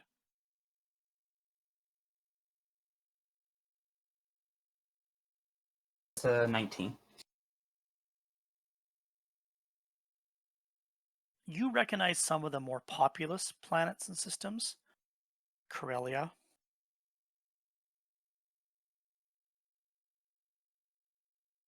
Dak, the homeworld of the Calamari people,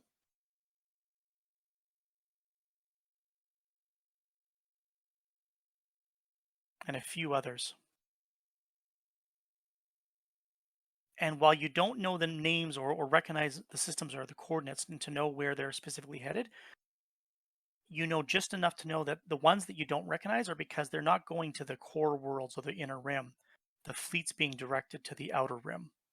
Distant, remote systems, remote worlds. That places where the Empire might not actually patrol regularly or may not even have a presence yet. But whatever orders came in, they were urgent orders requiring immediate jump to those coordinates. And there's multiple sets of them that you have.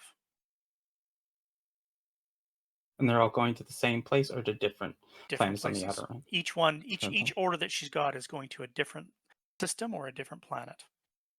Is there any similarities between the ships that have made these jumps to these various places? Are they freighters? Are they personal ships? Are they fighters? Is there any sort of pattern that shows up in those? There is. They are all Imperial naval warships.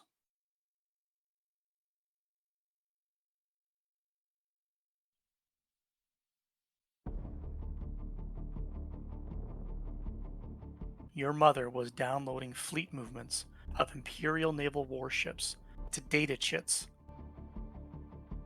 For what purpose, you don't know.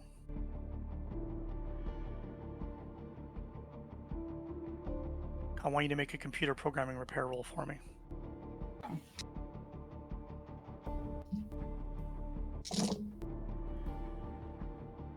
Eleven.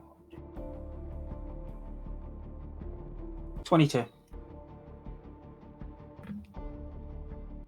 Not just the data log of the terminal. You, while you're connected to her terminal with your code cylinder, can check the data log of the code cylinder and where it was used.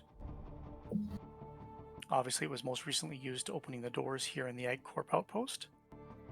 Used to access her terminal, going back a 2-year gap where the code cylinder was not used, and then the record before that.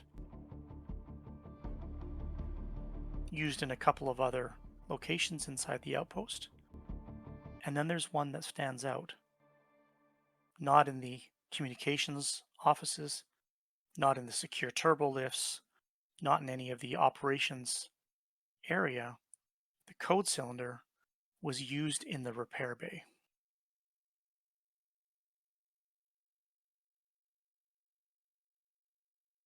Clarify the repair bay that Viora's family runs, or No, the repair bay that you walked through as you entered the Egg Corp outpost down below, where all of the maintenance work is done and where all of the droids are serviced.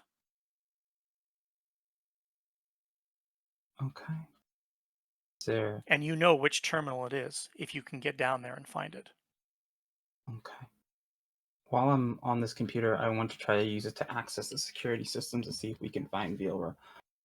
Oh, that's a good roll. I need you to make one more computer programming repair roll, remembering that once you get your total, if you want to add a character point to that, to roll one extra d6 that explodes. Okay.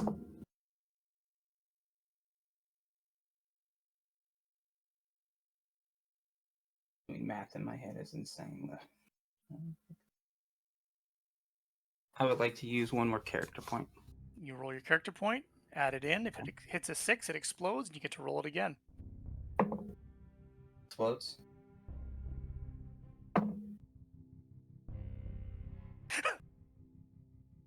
That is 30.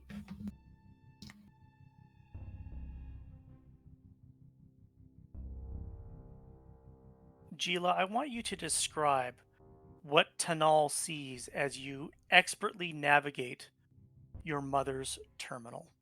Sitting in the chair that she sat in, using the keys that she keyed on. What does Tanal see?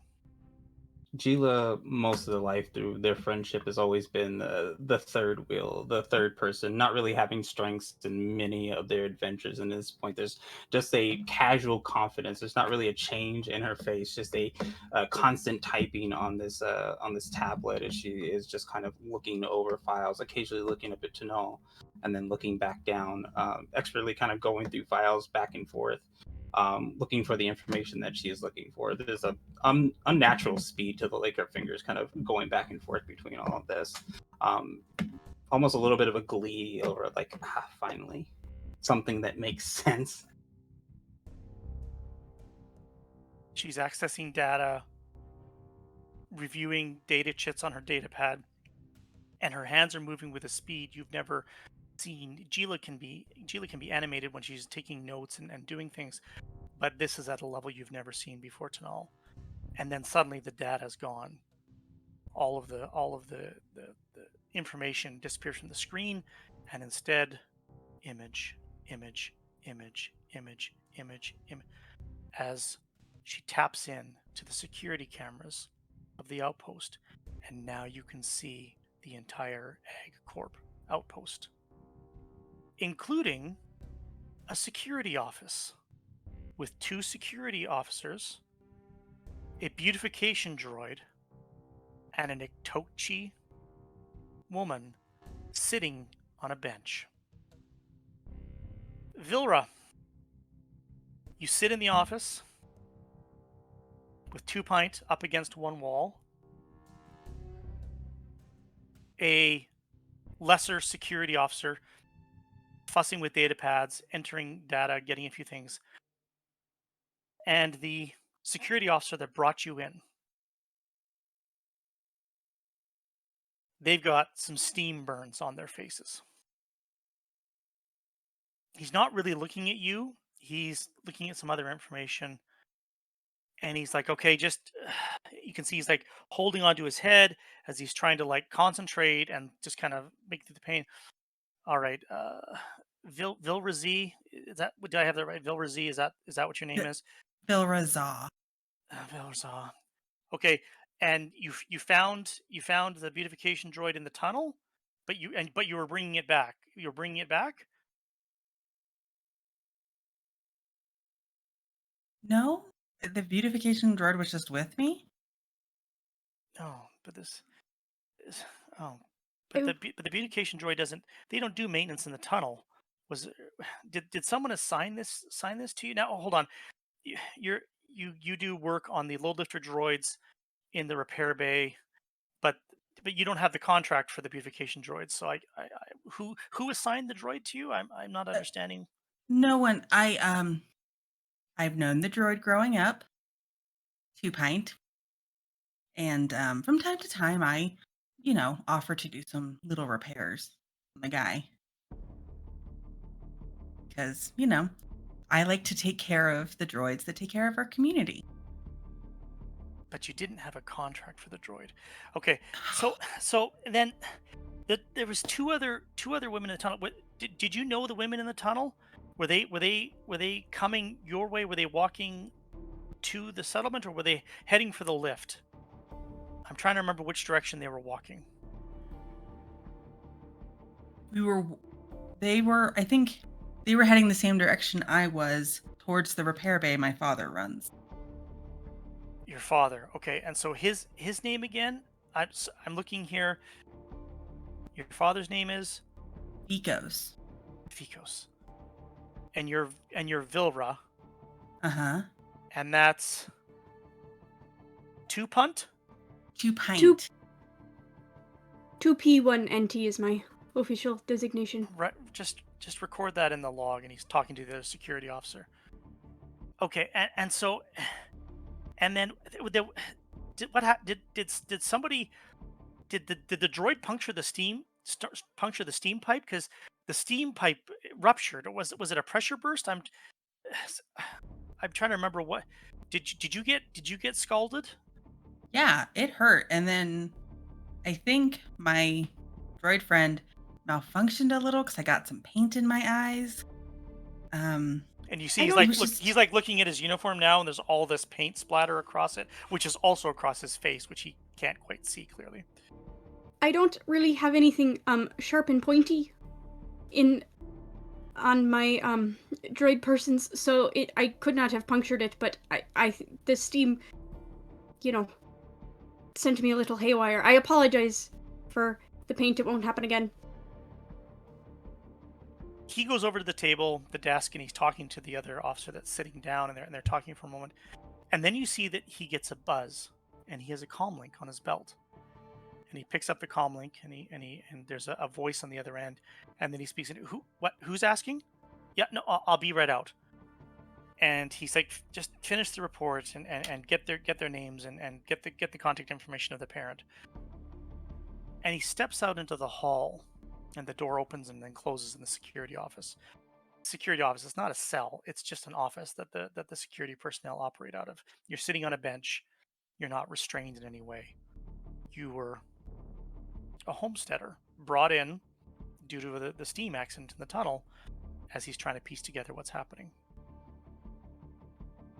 I do need you to make a con roll for me, which falls under your perception, for your lie about the 2 women walking in the tunnel. No, we were walking towards the repair bay. Okay, so you're telling the truth. That's fair. Okay. I was gonna say, I was like, yeah, I've been very careful about That's fair. that. Okay. Understood. Okay. He steps out into the hall. There's a big window that you can see. And he walks through the hallway and goes down. You can see the windows that follow. There's a hallway with a window, and then there's another set of windows and another set of offices on the other side. And as you follow him, and he walks out of sight for a moment. And then you look across, and you can see that there's some people sitting in the office across the way. They're not looking in your direction, but you can see two people. You can see two people that you recognize. You can see Amani Jairin, Tanal's mother, sitting, waiting, and you can see Gila's neighbor, Oten, the Twi'lek, also sitting.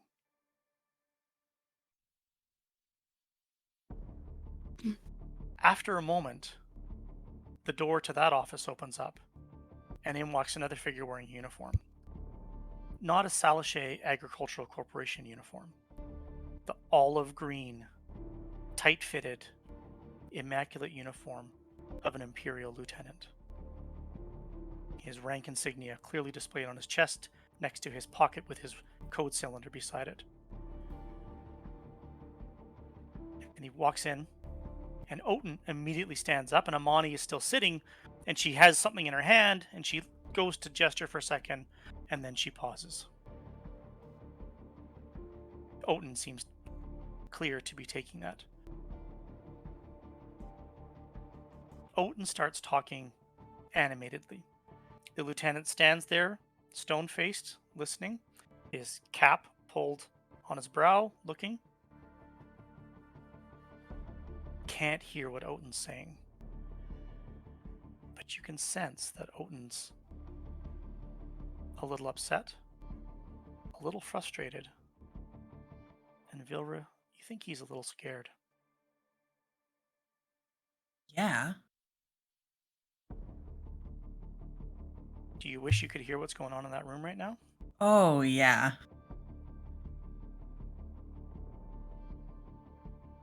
Is there anyone in the room with us since that guy left? Still, the junior security officer's at his desk, poring over his reporting. He's not paying any mind to you at the moment. Is there a little access port? Absolutely. I'm gonna go and do kind of like attempt a wink, but I can't actually wink, so just kind of do like a weird like head nod to indicate that I'm winking, and then it's just gonna like kind of slide over and plug in. Okay. This is not the first time Two Pint has given the nod. Yeah. 2 Pint, I want you to roll your computer programming repair to access the Ag Corp intercom system so that you can hear the room. And we're not doing 1D damage, right? That was before we were back. No, that was Great. That was 10 years ago, 2 Pint. That was so long ago. I don't know. It feels so fresh in my memory right now. I don't know, wild. Okay. So many. Okay, so that's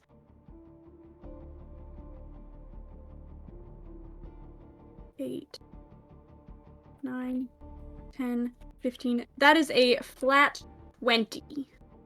Okay. No explosion. I just have a lot of computers. It's enough. You have two choices. You can listen to the signal coming from the intercom. You activate the intercom in the room so that somebody who's in the room could speak through the intercom. You'd hear it. You can activate that where you are. You can receive it, or you can broadcast it to the office. But that means Vilra and you and the security officer will hear it. Do you just listen to it privately, or do you broadcast it to the room?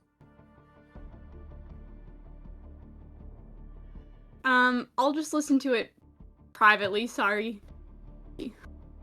I'd be so sneaky right now. Stealthy. Oten is saying to the lieutenant, "Lieutenant, you must listen to me. I've analyzed the data. The pace at which the drills are drilling is too fast. They've gone past the safety guidelines,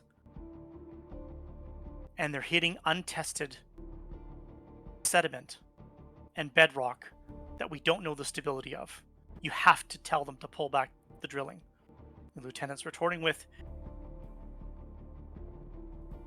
we have a schedule to keep. We have a quota to meet. The drilling will be maintained at its current pace. Oten retorts, the men are getting injured. The miners are getting injured. It's putting in that risk. They're doing double shifts. They're doing overtime. They get tired. They're going to make mistakes. More accidents are going to happen. The lieutenant retorts. The only accident was trusting as many of the workers with their own personal equipment as we have. Now, tools have gone missing. Machinery's been damaged. People are failing to report for their shifts. If you know anything about this, you work alongside these men each day. If you know anything, you are obligated to inform me and the foreman of any discrepancies that you have found. And Oten gets upset. You're not listening to me. This isn't about missing tools. This is about the stability of the mine. If the drilling continues, there's a risk of a breach, and it will be catastrophic. You must stop the drilling. And he gets a little bit up in the lieutenant's face. Oten's a very soft-spoken, scientific man. He hasn't ever displayed a lot of emotion before. Vilra, you can see it. Vilra, you don't need to hear his words to know how he's feeling. He's getting angry. And Two Pint, you hear all this. Amani is sitting in the office with them. She is sitting very still. She has a very grave look on her face. Lieutenant finally puts the data pad he had in one hand down to his side. He takes a step forward and gets right in Oten's face. He says, "It is clear that your objectivity on this operation has failed. It is clear that your attitude risks disrupting the Empire's operation. It is clear now that your services are no longer required as a contractor." And he reaches out and he snaps the pure white civilian ranking off of Oten's chest. He says, "You are relieved. Now vacate my office."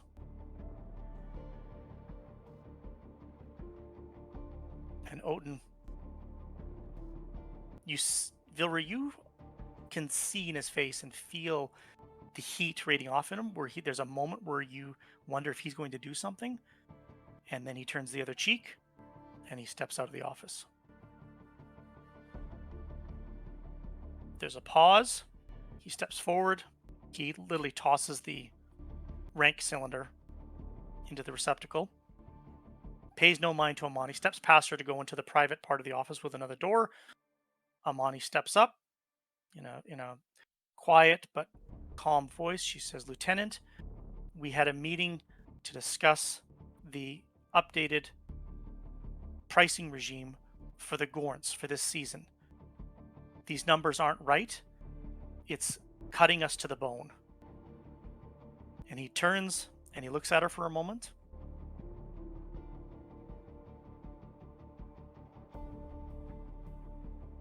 "The pricing schedule will be maintained as it is. If you are not satisfied with that, Ms. Jaren, we can find someone else to take over your contract for the Gorns. Which would you like it to be?" And she just looks at him for a moment, and then she says, "We will continue as we are." And she tucks away her datapad, turns, exits out of the office. Lieutenant pays her no mind for a moment, and then as she exits the office, the security chief that was with you comes into the office with Lieutenant, and he comes up and he says, Sir, you called for me. Lieutenant looks to him and says, tell me about this disturbance in the tunnel. He explains there's been one of the droids found in the tunnel outside of his work protocols. We have a local. There was a breach, a steam pipe breached. There's a couple of other locals missing that we haven't been able to locate. We hope that they didn't fall off the platform, but myself and my other man were burned. And I think we should probably have a look at. And he holds up a hand and stops. And he says, "Where's the local now? In my office. Take me to her." And the security chief and the lieutenant leave the office and disappear from view. I'm pulling out of that port and scooting right back where I was, trying to be so casual about it. A moment later, the security chief comes in. An Imperial lieutenant follows, and behind the Imperial lieutenant, 2 white armored Imperial stormtroopers. Everything's fine!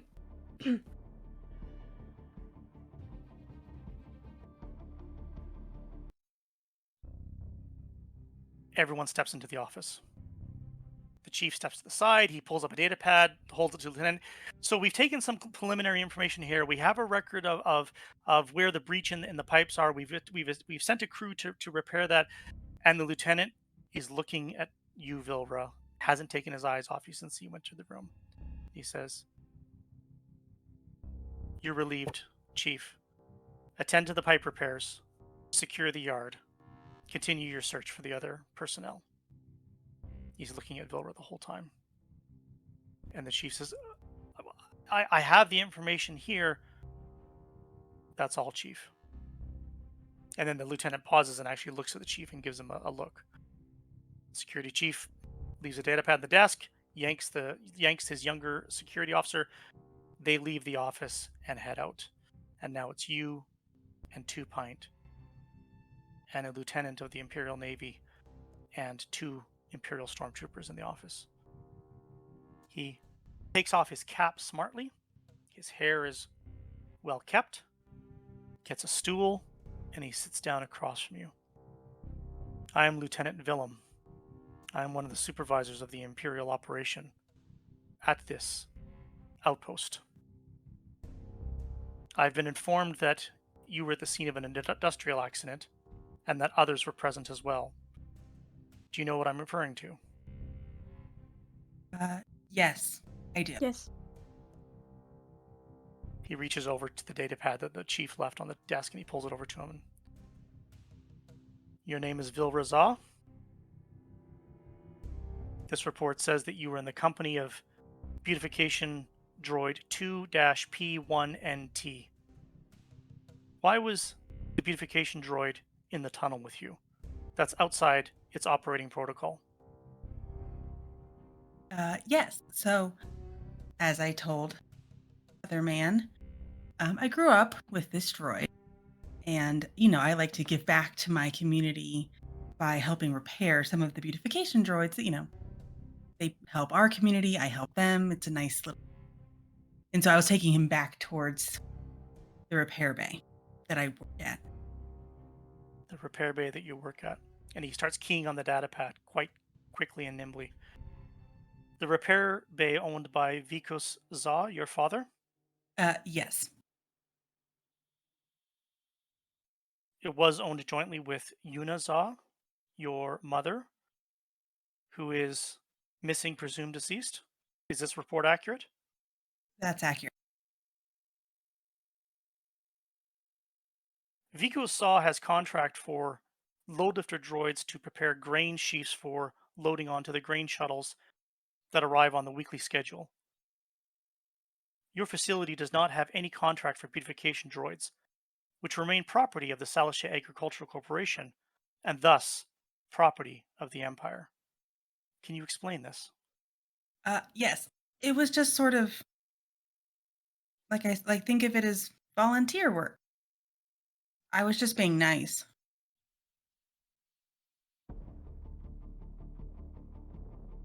Have you helped any other personnel with volunteer work, I don't understand the question.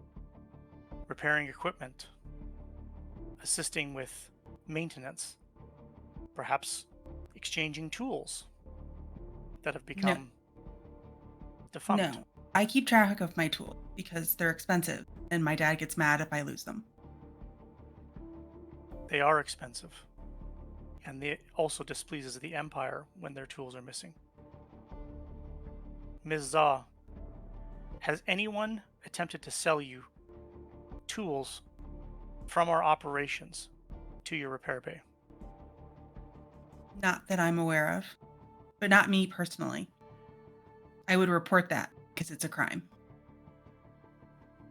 Are you aware of anyone else in the outpost that has been known to buy or sell tools that are property of the Empire?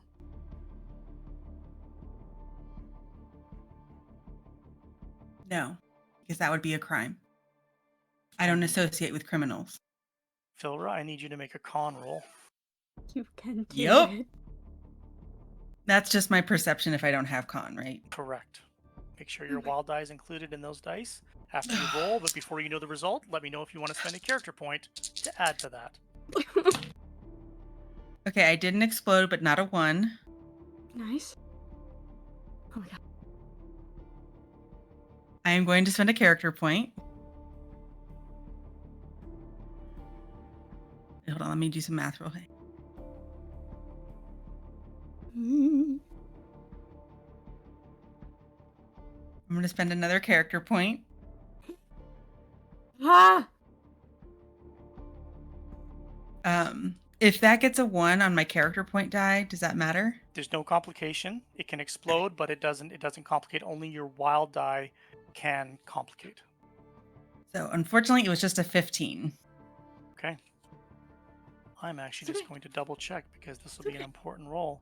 I need to remind myself. Yeah. Con is Gee. resisted with perception or willpower. She tries very hard to not lie.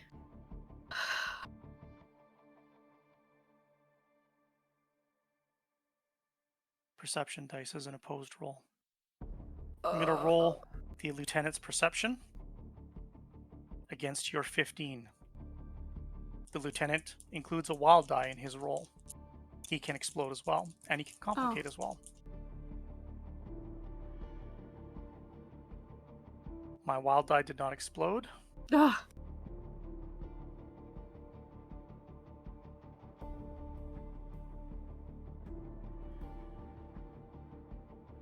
He says, I believe you. And it is important that you report any crimes when they occur. Of course, it But helps keep our community safe. what is also important is to know who else in your repair bay may have had contact with black market dealers of stolen tools. As you said yourself, you don't know if anyone else has. You only know that they haven't approached you. He stands Well- up, turns around, looks to the two stormtroopers. No one in our repair bay would do anything of the sort. Form a squad. No. Go to the repair bay. Go to the civilian repair bay. She stands up. Detain You don't any have to. employees No, And I you'll want slow you to- down the work. to search, top to bottom. There should be detailed records of all tools on file, as has been reported to us already. Take the squad and go. Two stormtroopers stiffen up, head out, and they head out of the office. Why are Jill you and doing Tanal, that? you see two Imperial stormtroopers leave the security office. Now it is just the lieutenant and Vilra and Two Pint. Lieutenant pulls a comlink out. I need an R4 to the Ag Corp security office. And he sits down at the stool across from you again. She's still standing. So if you're still standing, he's still standing. He looks to you and says, there were two other occupants of the tunnel. Who were they? Why does it matter? You gonna send your goons to their houses too? I'm investigating what could be an active industrial sabotage in the tunnel. I'm investigating reports of missing tools. I'm investigating droids outside their operational protocol in the hands of civilians they are not contracted to be with. I will investigate anything I want. And I ask you again, who else was in the tunnel? 2 people. Did you know these 2 people? They fell off. I saw they fell in the. We're running, and with the steam, they toppled off the edge. I might have gotten paint on them, and they couldn't see. I don't know, but they fell. 2 Pint, I need you to make a con roll. Yeah. I hope you're a better liar than I am. I got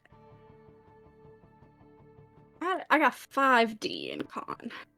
They got that blank droid face, Mm-hmm. no emotion. Okay. Very good. Okay. 5, 10, 15, 20, 26.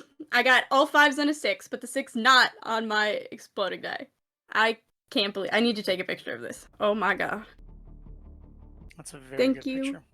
The Force. I'm going to roll the lieutenant's perception to perceive that lie, which includes one of his dice as a wild die, which he will need to explode if he is going to have any chance of detecting that lie. His wild die does not explode. He looks at Vilra for a moment longer after the droid shares that information, and then he turns from you and he looks at the droid. They fell. You had a malfunction. You discharged your maintenance paint in the tunnel, and they fell. I believe they attempted to escape the steam and started to run away, but I had after getting hit with the blast, my systems malfunctioned, and I just started to spray paint everywhere, and perhaps it covered their escape, or perhaps their eyes were damaged from the steam initially, and as they were running, I believe I saw them fall. Yes. He's looking at the droid for a moment. As that happens, the door opens. An R4 Imperial astromech droid rolls into the room. I'm going to show that to you now. Yang Yang can pull up the R4 astromech droid as well.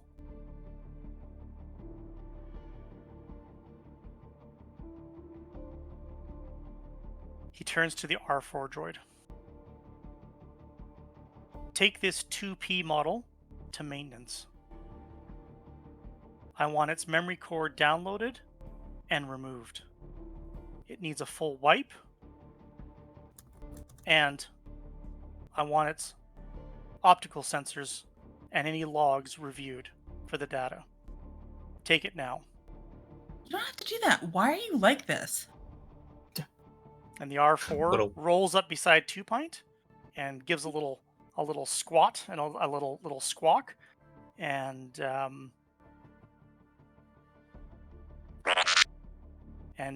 bumps 2 Pint, motioning 2 Pint to head out the door. 2 Pint is gonna immediately head to the door, but not without giving a little on their way out. Just gonna go where Gila and Tanal, 2 Pint is being led out of the office by an R4 astromech. Are you still staying in the office? Do we have just visual on them, or have we had any? You've had all the audio because Gila's splicing has tapped into the security monitoring for the entire Just AgCorp offices. good. You heard everything. Oh, The only thing you didn't hear was what 2 Pint heard in the office. Okay. Okay. I think we'll they're that's where we need to go anyway, right? Yes, that is where we need to go. Okay. And at this point, does it look like they're planning on? Sorry, I'm so full of just. Oh God, that was so tense. Does it look like they're planning on continuing to hold Vilra at You have two all? choices. You can either leave the office now if you want to get closer to the security office in person, or you can stay and continue to watch the monitor. Oh. Does having access to this terminal and security console give us the ability to do anything else except monitor and watch? Do we have access to security codes? No. Right now, all you've done is you've just kind of overridden what Healy's security access would normally have given you. And because this is an antiquated system, and because obviously they don't maintain it and they've not cleared out old access, you were able to massage her code cylinder to giving you a little bit more than you normally should have. And you were able to pull up both visual and audio of the security cameras because the system is not as robust as an Imperial network would be. But it's not. You're passive. You have no access to it. Okay, one last question. Are those the only two stormtroopers in that I can see on the monitor? Does it look like there's more than that, or is it just those two? In the Ag Corp offices, there are no other Imperial stormtroopers. You see those two end up in the bay, and there's a turbo lift that comes down to the bay from the Imperial outpost that stretches up above. There's a separate set of turbo lifts just for that access to that building. And you see a small squad of now 4 stormtroopers form up in the repair bay where all the maintenance and beautification droids are stored, and the 4 stormtroopers head out. We should And split that up. happened in the few moments Yeah. after he ordered it, while he was waiting for the R4 to arrive. Okay. I think you should go down to the repair bay and get 2 Pint before they, I don't know, erase their memory or something. I will try to get Vilra out. And we'll all be home in time for dinner. Statistically, that's not true, but I believe in you. Thanks. Okay, You're very capable. And you've saved Vilra before. I know you can do it again. right. Well, you've got this too. This was kind of looking at the desk that's just strewn with these data chips and everything. You've got this. All right. Good luck. And May the Force be with you. I don't believe in that crap Just for today. for the day. Gila, if Gives you're you an going to awkward hug. if you're going to go to the repair bay, you need to go back to the turbo lifts and go down 1 level, or take the stairs and get down to the repair bay. Tanal, if you're going to go to the security office, it's on the opposite side of the building on this level Okay. from where you are in the old defunct communication offices. Okay. Cool. I'll start making my way. Cap kind of pulled a little bit tighter around my face. I will take the lift. Okay. You get into the lift and go down. 2 Pint. In the time it's taking these two to figure out where they're going and where, the R4 has rolled you to the turbo lifts as well before Gila has arrived there. Extends his gripper and calls the car. The door opens up. Egg Corp, operations person steps out and walks down the hall, and the R4 bumps up against you again, squawks at you again, and motions you to get inside the turbo lift. Get on in. R4 rolls in behind you, and it's going to be about a 10 to 12 second ride down to the repair bay floor as the doors close. Great. The second they close, 2 Pint is going to discharge their fire extinguisher in this droid's face, as just coating them in whatever is inside a fire extinguisher, that foam stuff. Yes. It's going to fill the car quickly. That's fine. I can hover above the foam.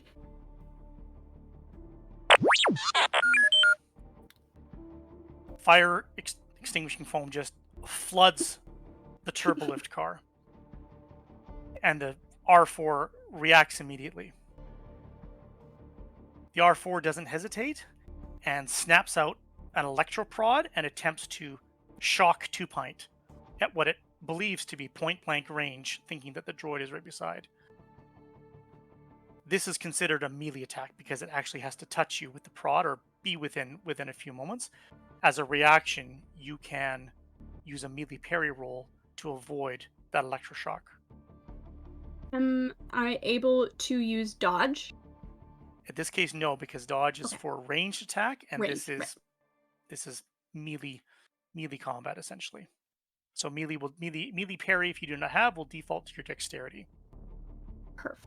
I do not have that, so So you're gonna 3 roll your dice. dexterity dice. Make sure one of them is a wild die. I'm gonna roll the electroshock prod dice for the R4. I have the number. You tell me yours. It's opposed roll. I'm gonna use a character point to add another die. Okay. I'm scared. That did not. That's a flat 10. The flat 10 works because you're on a repulsor and you rise up and bang your head against the ceiling of the car as a blue little lightning bolt shocks out, just briefly illuminating inside the white foam before it disappears again as the electroshock prod misses. Perfect. You've got time for one more action before the car is going to hit the ground and the doors are going to open.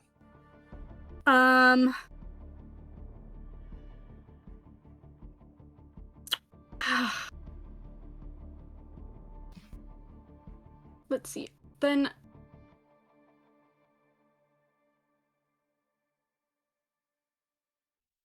I'm gonna take out my pressurized air canister, Mm-hmm. and I want to be ready to if this doesn't work, that's so fine. This is very shenanigan-y. But I want to be ready to use it to propel myself faster out the doors when they open, so I can just zoom out of there. Okay. Like a balloon. The R4, you can see it spinning around you. It is turned on a quick spotlight trying to see inside the car, but the foam just light blinds it as the car is illuminated. It light blinds you as well because now it's very difficult to see because all it is foam and bright light reflecting off of every corner of it.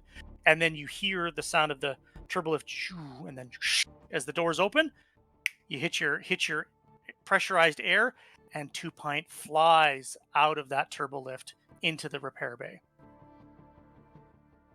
Perfect. I Sheila. would immediately. No, go ahead. Say what you're gonna say. I was just gonna say, I would love to immediately try and find a port to hook into. You can do that. You'd have to cross the bay. There's a whole range of them. You see a bunch of other beautification units and a few other maintenance droids, a few astromechs and power droids, all plugged in various terminals. A bunch of the terminals are empty. A bunch of the droids are out on their routes. Not a problem. Perfect.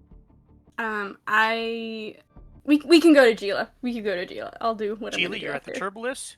You use the code again, pull the car up. Turbolift arrives, you step in, you're heading down to the repair bay.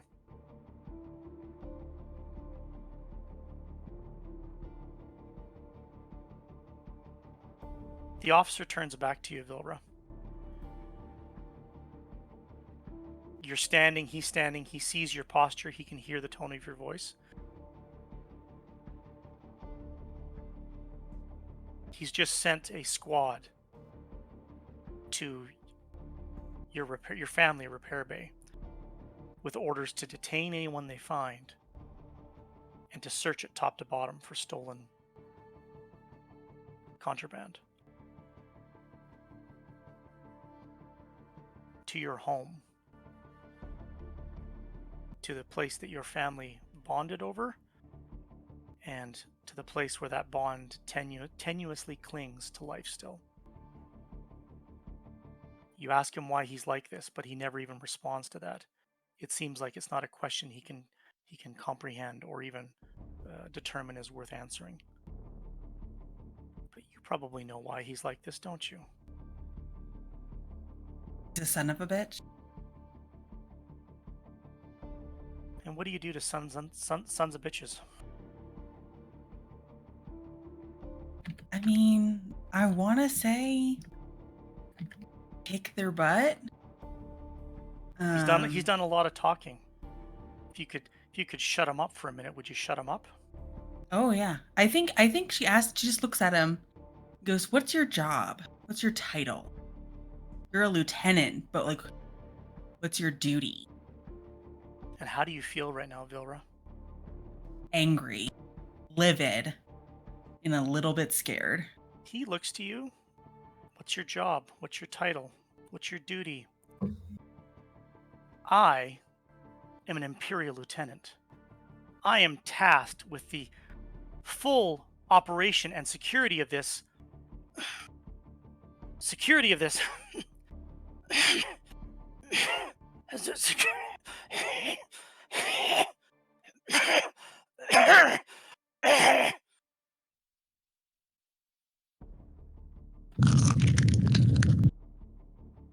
He starts to choke on his words as you stand there. Tanal, you get to the offices. No one's paid you any mind. No one gives you a second look because you belong here, because you work here. And you look inside and you see Vilra standing in front of an Imperial Lieutenant who is bent over at the waist, grasping his throat, struggling to breathe. The door opens as you approach. Oh, there's like a tiny little part of her that's just like, yeah. Before she quickly processes, oh god, this is really bad. Vilra, describe for Tanal what your face looks like right now. So she was standing there. Her arms are at her side now, like very straight, like trying to keep herself as still as she can. And her face is just sort of like, what's happening? But also, I'm not upset by this. This is good. This guy deserved, like, so it's very like kind of furrowed brow, wide eyes a little bit, like. Vilra's looking at someone in distress, and she looks like she likes it. Yeah, that's alarm bells, alarm bells. Uh-oh. I think that Tanal immediately, well, can I like glance in here? Is the other guy who was hallway with me, is he in there, or is it just the two of them? It's just the lieutenant and Okay, Tanal, or great. Lieutenant and Vilra. That's all that's left. Tanal immediately steps in and is like, excuse me, sir, Chief said that you might need a little help with this one. He gasps. Can I you need a stay here with her. Stay here with her. All right. And he runs sir. out. And he runs out of the office. Don't let her leave. Yes, sir. We need to leave. Yeah, I was gonna say wait until he's down the hallway. All right, so we gotta get out of here. Yeah, they're about to turn my house upside down, and I don't know what just happened.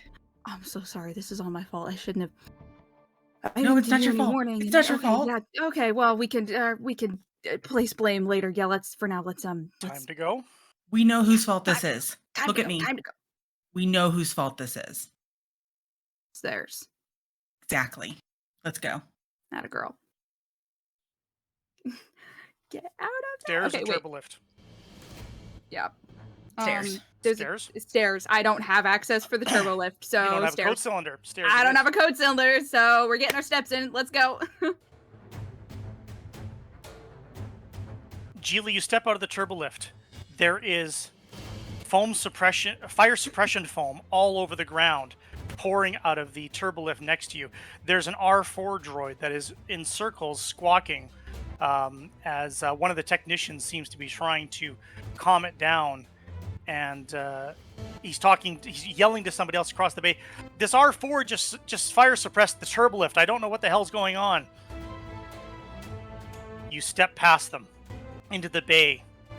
You know which terminal ID you're looking for. And as you follow the rows of racks where all the droids get lined up and you're counting off and you're seeing all the ones, you come to the one that you're looking for, And as you look down, you can see that there's a beautification droid already plugged into it. It matches the terminal that your mother had accessed with her code cylinder. And when you look at the designation on the terminal, it says 2-P1NT. And 2 Pint is about to plug into that terminal. I think Agila kind of stands next to him. Excuse me, may I borrow this? Hey, I missed you. yeah, missed you too. Okay, so, quick, they're gonna, the repair bay, their stormtroopers are on the way. I need you to, like, send a comms and say that to clean everything up if there's anything going on. I don't even know if there's anything going on, but you have to let their family know that Villar's family needs to know there's stormtroopers on the way. Go, send a message.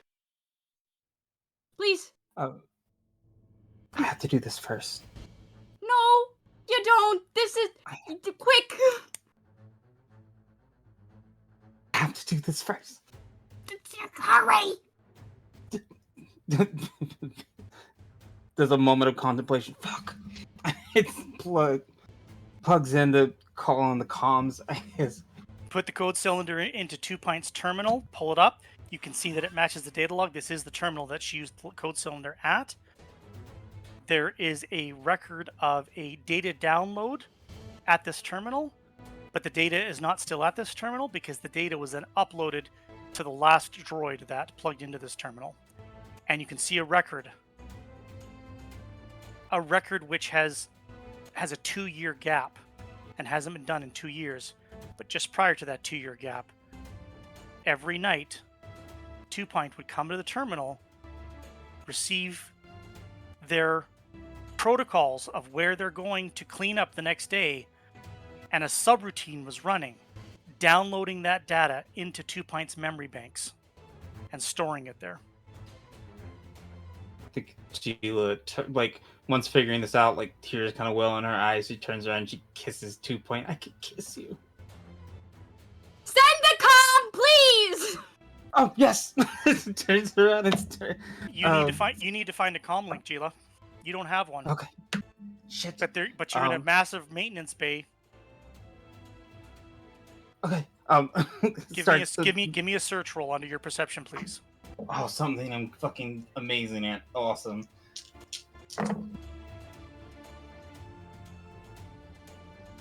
$20.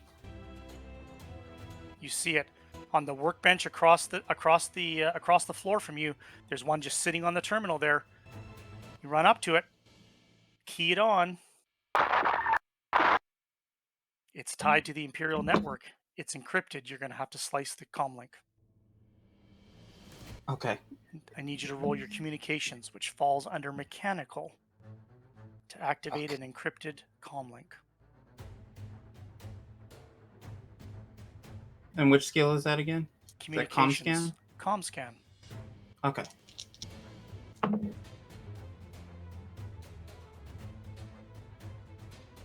going to use my last character point.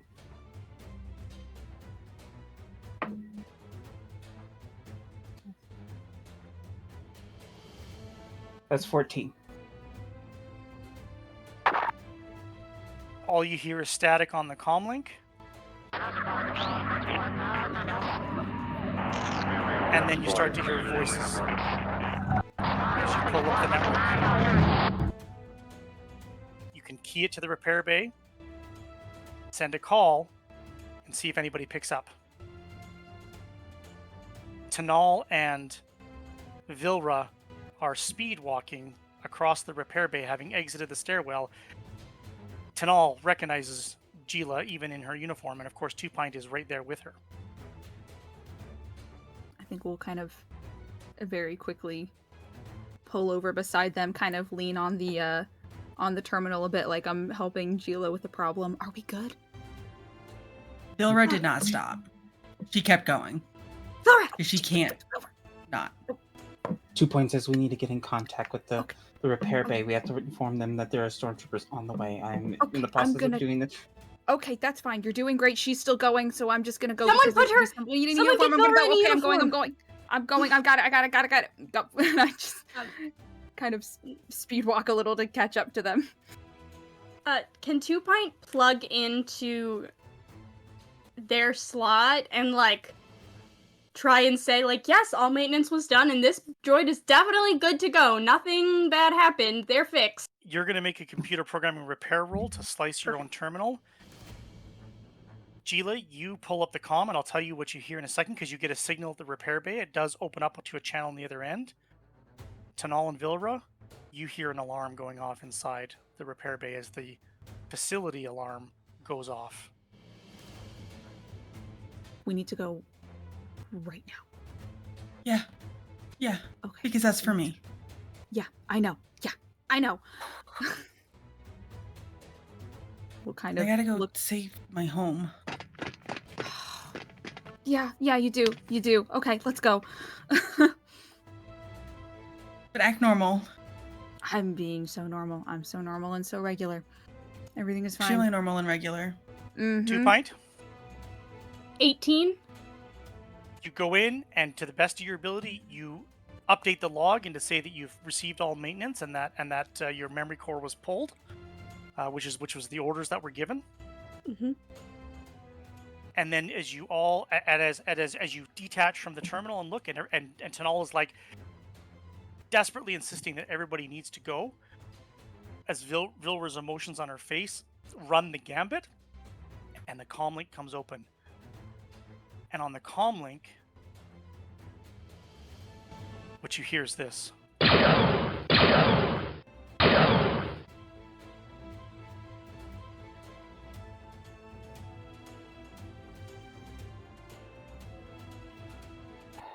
I think Gila freezes for a moment.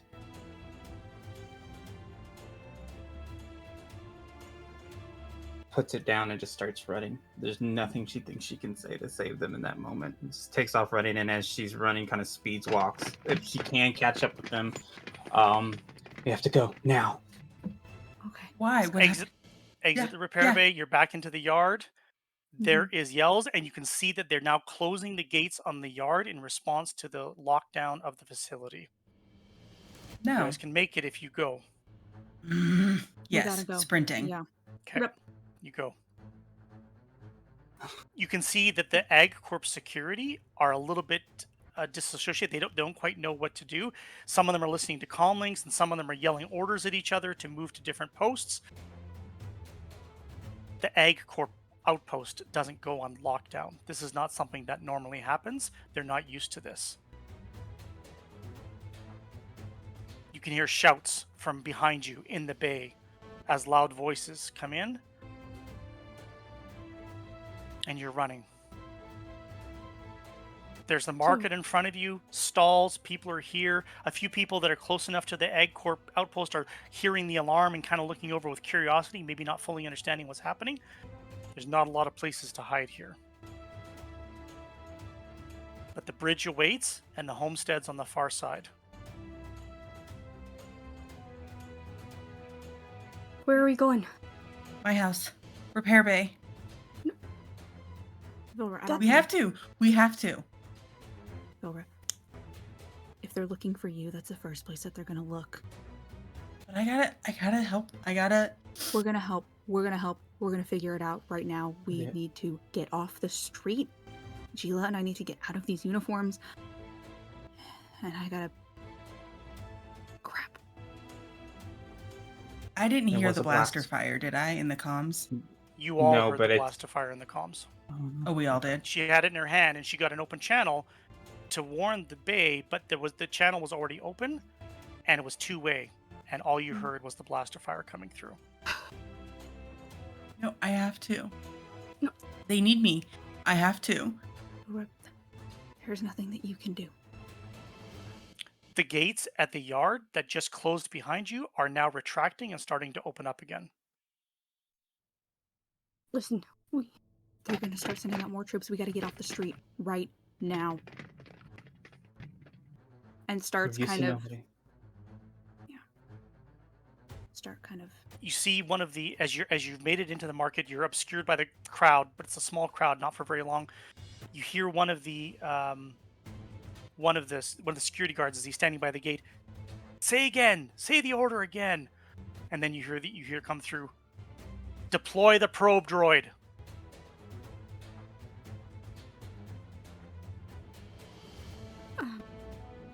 Yep. I think at this, Tanal kind of will, as gently as she can, but still moving us forward, kind of take Vilra by the elbow and start leading them towards the tunnel, hoping that they can get So out. the tunnel is through the yard and up the ramp on the other side, so you're cut off from the tunnel now. Your only exit is the bridge across to the homesteads, because the bridge attaches to the market and goes up past the broadcast tower where broadcast day was held, and then into the homesteads. Where would your Is aunt that- be right now? What? Say that again. Where would your aunt be right now? Great question, GM. Where would my aunt be right now? Possibly. She took you to Gila's house, and then she Right. said, I need to go look into something, and I'll be back. Right. And Okay, so I don't know. Okay. What Is there... about- Sorry, go ahead. No, I was gonna say, what about Gila, your neighbor? Odin? Yeah, are they nice? I saw them. He was getting yelled at. Would they? Oh, They let right, us stay that's there? really important. I gotta fill you in about that later. Things are bad. We have to... Let's go Can to we my do this house. while we run? A black octopoid droid descends from the cliff face 100 meters above and starts dropping down to the street level where you're at. If you're going to get to the bridge, you got to do it now. We gotta Yeah. get to the bridge. Let's Bridge, go. Yeah, let's go. Let's go. Let's go. Let's go to my house. We're Yeah. supposed to rendezvous there anyway. Yeah, I think Right. I think that if we can, the three of us can try to like shield Vilra as much as possible, like one of us in uniform on either side of them and like maybe 2 Pint in the front, like floating in front of their face a little. I don't know. But You guys cross the bridge. I want everyone to roll perception. okay. Oh my god. Sure. It's fine. It's fine. Oh, I exploded! Yes. 12. I'm going to use a character point. I should mention, we are at a very dramatic moment, a dramatically appropriate moment, and if anybody chooses to use their force point at this time, it would be rewarded with another Oh, force yeah, I'm point. using a force point. Can I do that? Can I use my force point? So you have to choose when you want to use it. It doesn't have to be this round specifically, or this moment specifically. For one round, one moment in time, it will double your entire dice pool until that round or moment resolves. So if this is the moment you want to use your force point, or you want to save it for the next few moments, you can choose to do that.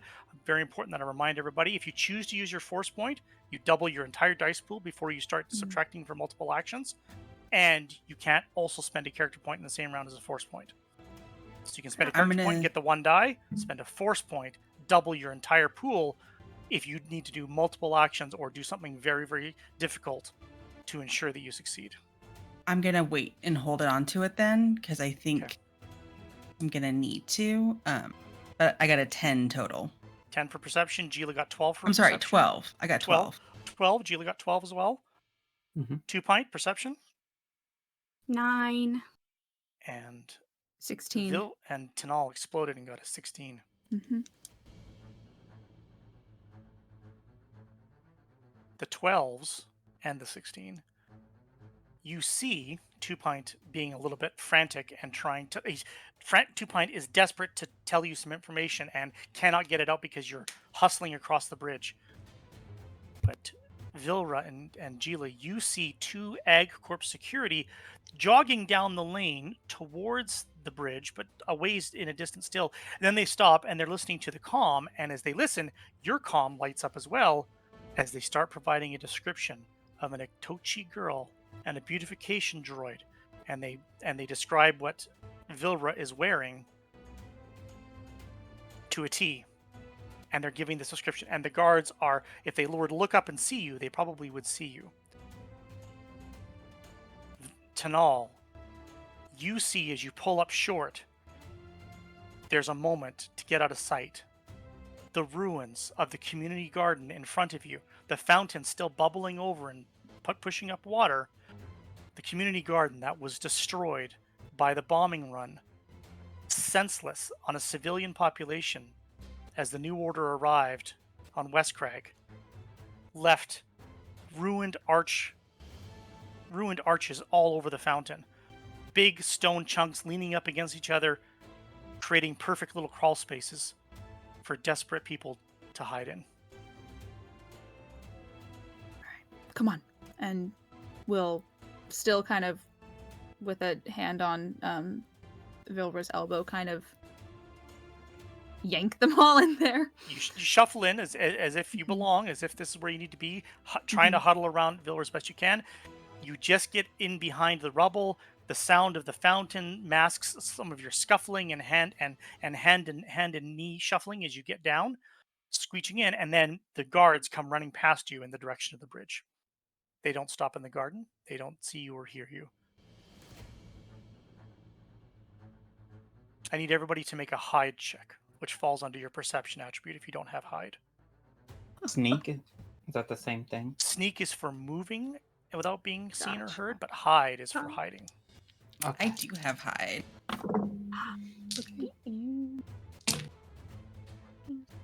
Wait, that explodes. Ooh. Got a 14. 17. 21. 8. Oh. For baby. I'm gonna use a character point. I have enough. Sure. I'm Use a character point. scared. Use them or lose them. I'm gonna use another character point. Okay. Oh, Laura. Okay. Okay. That's a 15 total. Okay. Oh golly gosh. 2 Pint's metal hiney sticking out a little far, and then 2 Pint just kills their repulsor, so they're basically on the ground, and you help drag 2 Pint inside the ruins of the community garden, underneath the collapsed arches, and secure way. And you can hear shouts, you can hear voices. An Imperial probe droid gets really close. It covered the ground quickly. If you hadn't jumped in here, there's few places in the streets it wouldn't have found you. It hovers over the garden for a moment, scanning, communicating, and then it just hovers off and takes off over the homesteads. For a moment, you have quiet.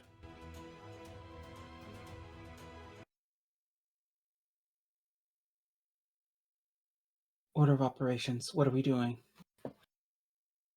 Well, change clothes. Yeah. Mhm. Yeah. Pull out the spare uniform for Vilra. Yeah, you gotta change.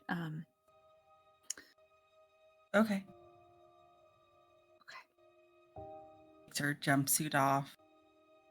Okay. Pulls the uniform on. Buttons and zip.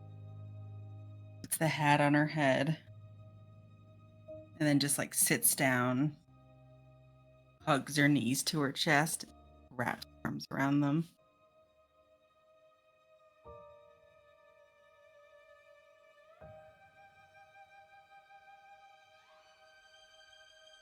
Vilra. Think they're alive?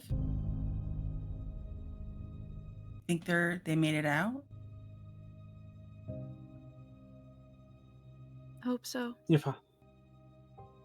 father is a very ingenious man, and your shopkeep is also quite clever, and apparently with a military background.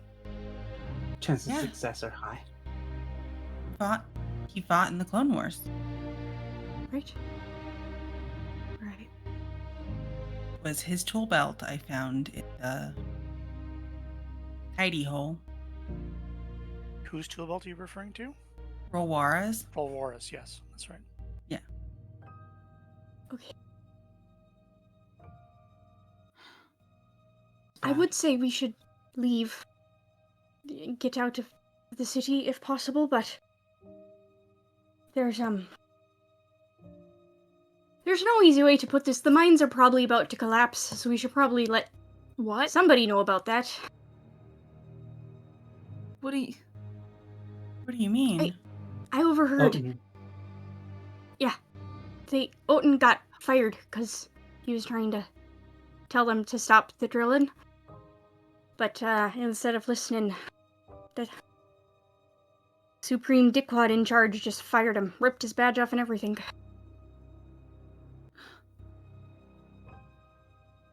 we have to tell people the truth. We have to find somewhere to broadcast this. Yeah, but Gila, the truth's not gonna matter if none of us are allowed to tell it. The truth does Is it- matter.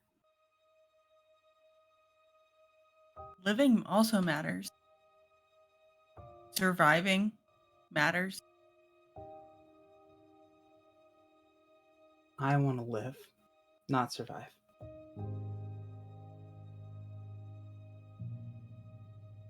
You remember when we were kids and that ship went down and it felt like everything was going to be over and like hope had died? Yeah. Do you know where hope lives? In the truth. If people know what is happening here, they can have a chance. That's all hope really is. My mother died for the truth. And it outlived her.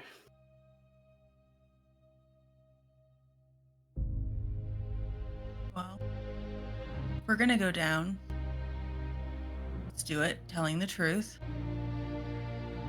Try to take those you-know-whats with us. It's not just us. If everyone knows the truth, then they know what they're fighting for. West Greg is our home. Statistically, we have a higher probability of being successful if everyone knows than if just the four of us know. Your And this math is our is home turf. rarely wrong. What was that, 2 Pint? Just saying, this is our home turf. We know this better than them.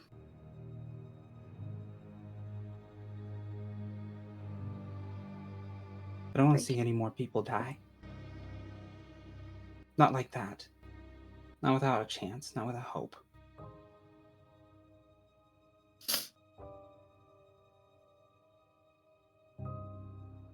Right? Vilroy, you were feeling pretty angry a moment ago. How do you feel now? Sad and scared. Scared that if she goes back, all she's gonna find is blaster marks and bodies. And scared that if they find her, she's gonna never be seen again.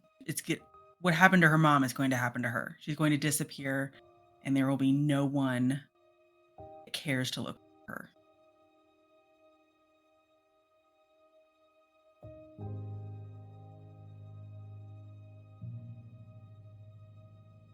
What other truth did you find, Gila?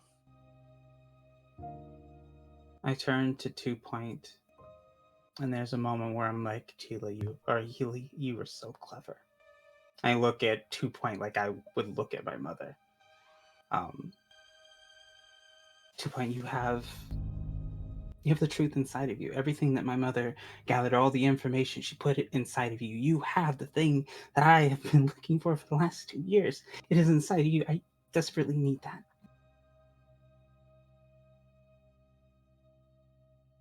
Does that mean you're... Is she the one who made me the way I am, then? 2 Point, you made you the way you are. Well,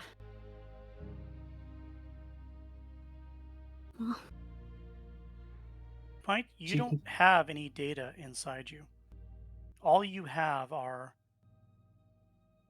locations to clean up,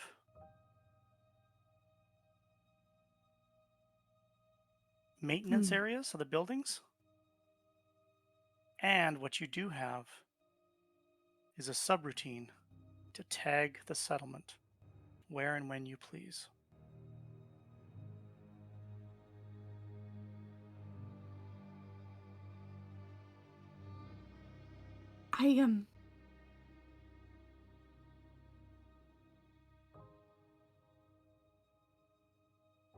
When this is over, we're gonna have to have a good look inside. Kinda takes her arm and knocks on their own head. Cause, I have a feeling there's more in my, subroutine than, meets the eye, and, well,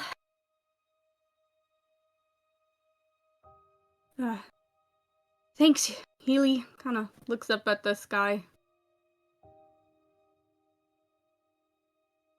And see, really, it's not my fault that I misspell things. That was all her. It's for a purpose. Highly unlikely. My mother was a terrific speller. I don't know, I'm just saying. Had a way with words. We should also probably cross-reference all the areas, because I don't know, there might be locations that are in here that don't exist. We'll figure all this out. Right now, I think we have to get to somewhere, to the broadcast station, right? Broadcast day. Gonna be one hell of a broadcast day. Tanal, what happens if the Yeah. mine collapses? A whole lot of people die. The mine's out in the fields. Your ranch is out in the fields. Yeah. Your home is out in the Yeah. fields. Yeah. It'll all go under.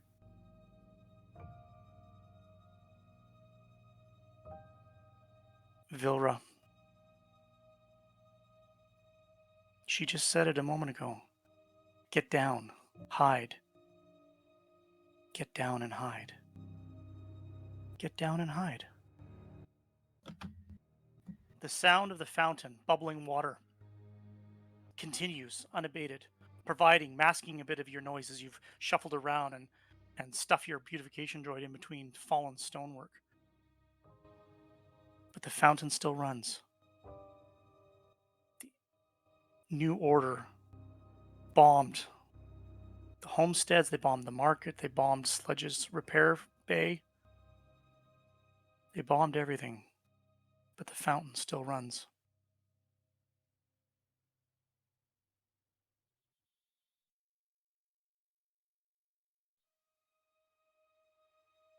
I want you to roll your perception.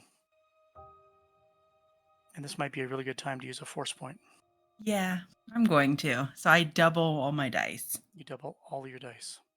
That's 6. You still roll a wild die.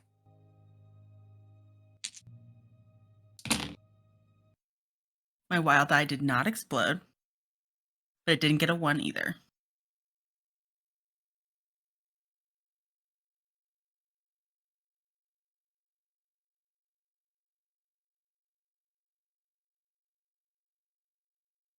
That is a 30.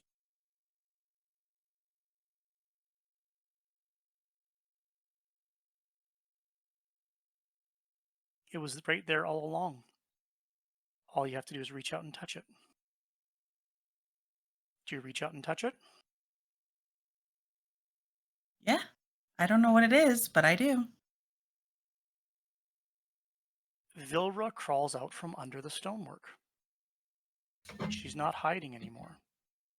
She scuffles over, in plain view, should anybody be walking by or a probe droid be hovering overhead, and she goes up to the edge of the fountain, you guys. Silver, can you...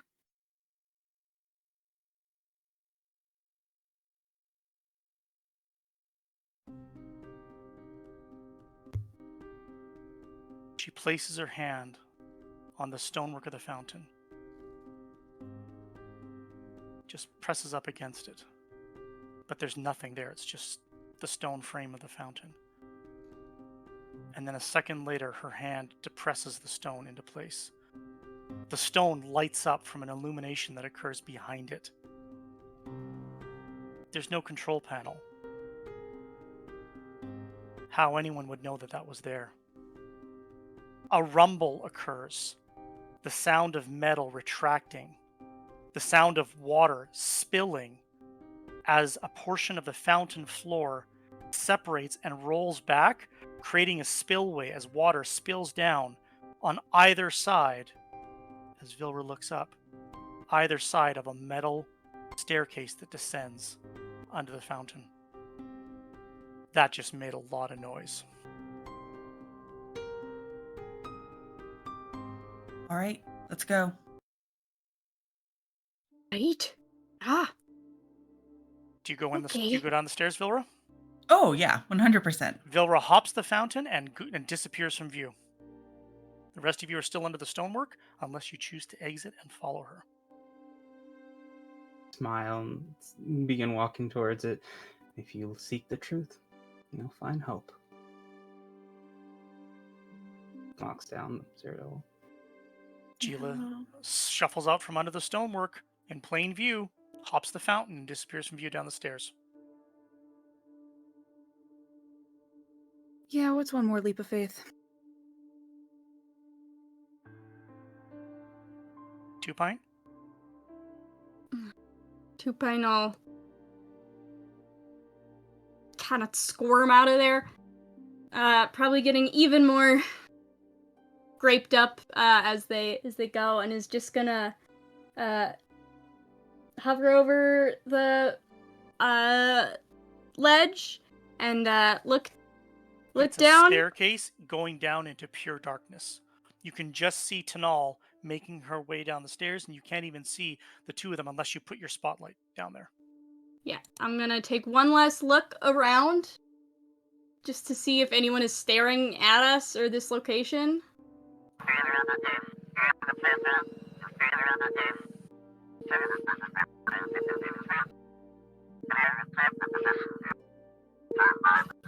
Two Pint descends in. There's a tiny bit of light that comes in from above that just illuminates the staircase. Whatever's down here is shrouded in darkness. Vilra, there is a control panel that you feel with your hand because you're the first one to reach the bottom of the stairs. Do you activate the control panel? Yes. She activates the control panel. The hatch above the stairs returns into place. The water spillways get cut off. The water resumes in the fountain. You can hear the sound of rushing water above your head. And as you hit the control panel for the hatch, there's a second control panel. You hit some flickering lights. You hit some lights that flicker and don't fully illuminate, and then some burn out completely, casting very dim illumination in a room that seems to exist under the fountain. Dripping water from the water pipes that crisscross the ceiling, feeding the fountain and feeding the rest of the homesteads where the water continues on. You all pause, some of you still on the stairs. You can hear the sound of the probe droid as it swoops into the collapsed community garden. Circles again for a few moments, scanning, chirping. You can hear shouts as human voices, security voices are heard, and then the probe droid takes off again and the security forces withdraw into the homesteads as they continue their search for a Tochi girl and her companions. Everyone's going to roll perception, please. I think at this point, Tupine will flash their headlight on. You bet.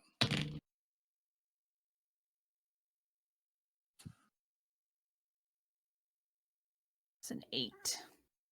That's a 15. Also an 8. 11, and I used a character point.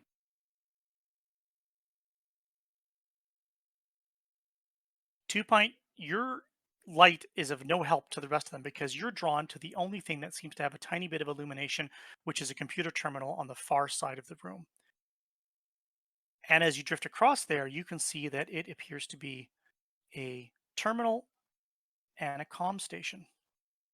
There's a weak indicator light indicating that there's something still inside the comm terminal. You'll have to plug in and find out what it is. I'm doing it. So fast, no hesitation. Tanal, you don't notice much else because you notice the rack filled with large industrial pots, some empty, some with what was once soil but is now just dried dirt, and some with stalks of husked, dry grain that is so fragile you're afraid to breathe on it lest it crumble next to you. There's a rack of them. There's a series of equipment attached to them. You never paid much attention on the field trips for the ag tours, but you recognize grain stalks when you see them. And some of these are the natural grain stalks that grow on Salishay now, and some are breeds that you don't have never seen before. But none of them survived. Hmm.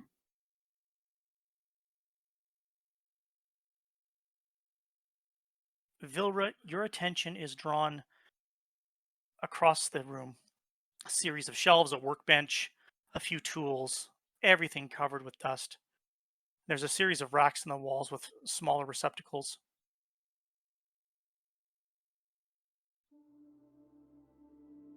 You see a series of small racks with containers.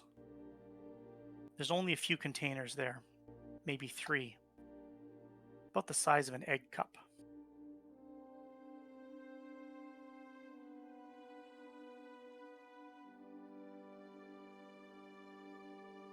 You feel drawn to this place in a way that you can't describe.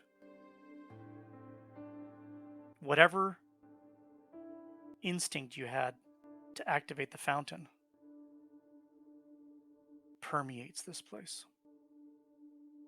Do the And those pots egg look like they and belong? those egg cups are just sitting there. Do they look like kind of pots my mom had on her windowsill? These are much smaller. They're small little containers designed to hold something inside. But they're next to a tool bench, and there seems to be just a lot of old equipment around. But it's not a rack, a tool rack of any type you've ever seen before.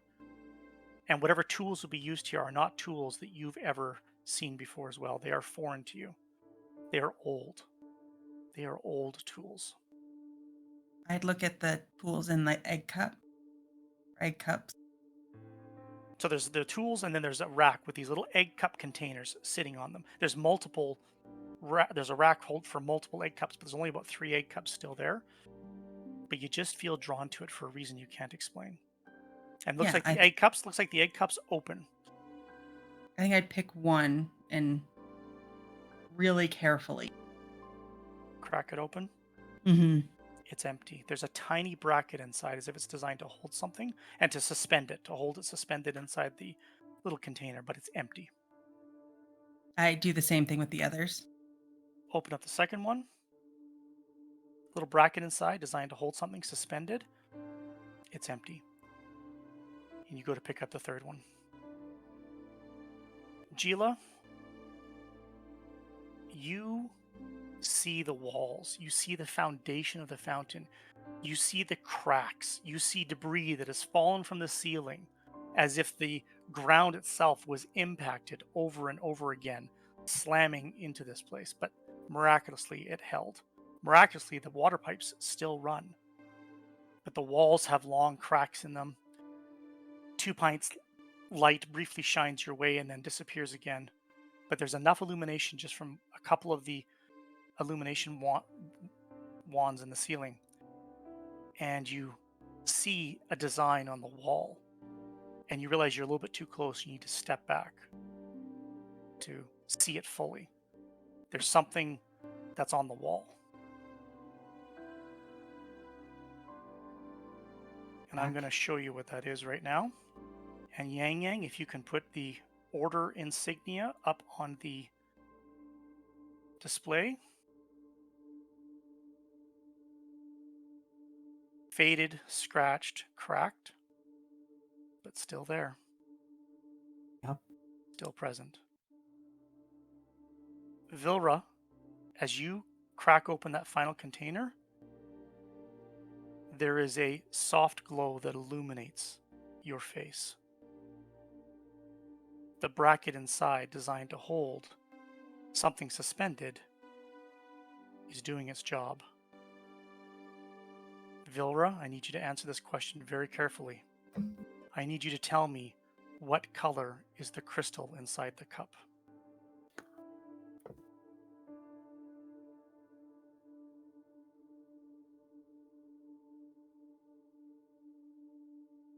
Okay, I'm gonna go with the first thing that popped into my mind. It was yellow. Soft yellow glow illuminates your face and casts a bit of a glow on the workbench beside you. It's not enough to see well by, but it's there. And you don't just hold it in your hand, you feel it in your hand. And as Gila steps back from the wall, as Tanal turns and sees this yellow glow illuminating Vilra's face as she stares at this crystal in her hand, Two Pint activates the comm terminal. Two Pint, this message is 10 years old and it's sitting on standby.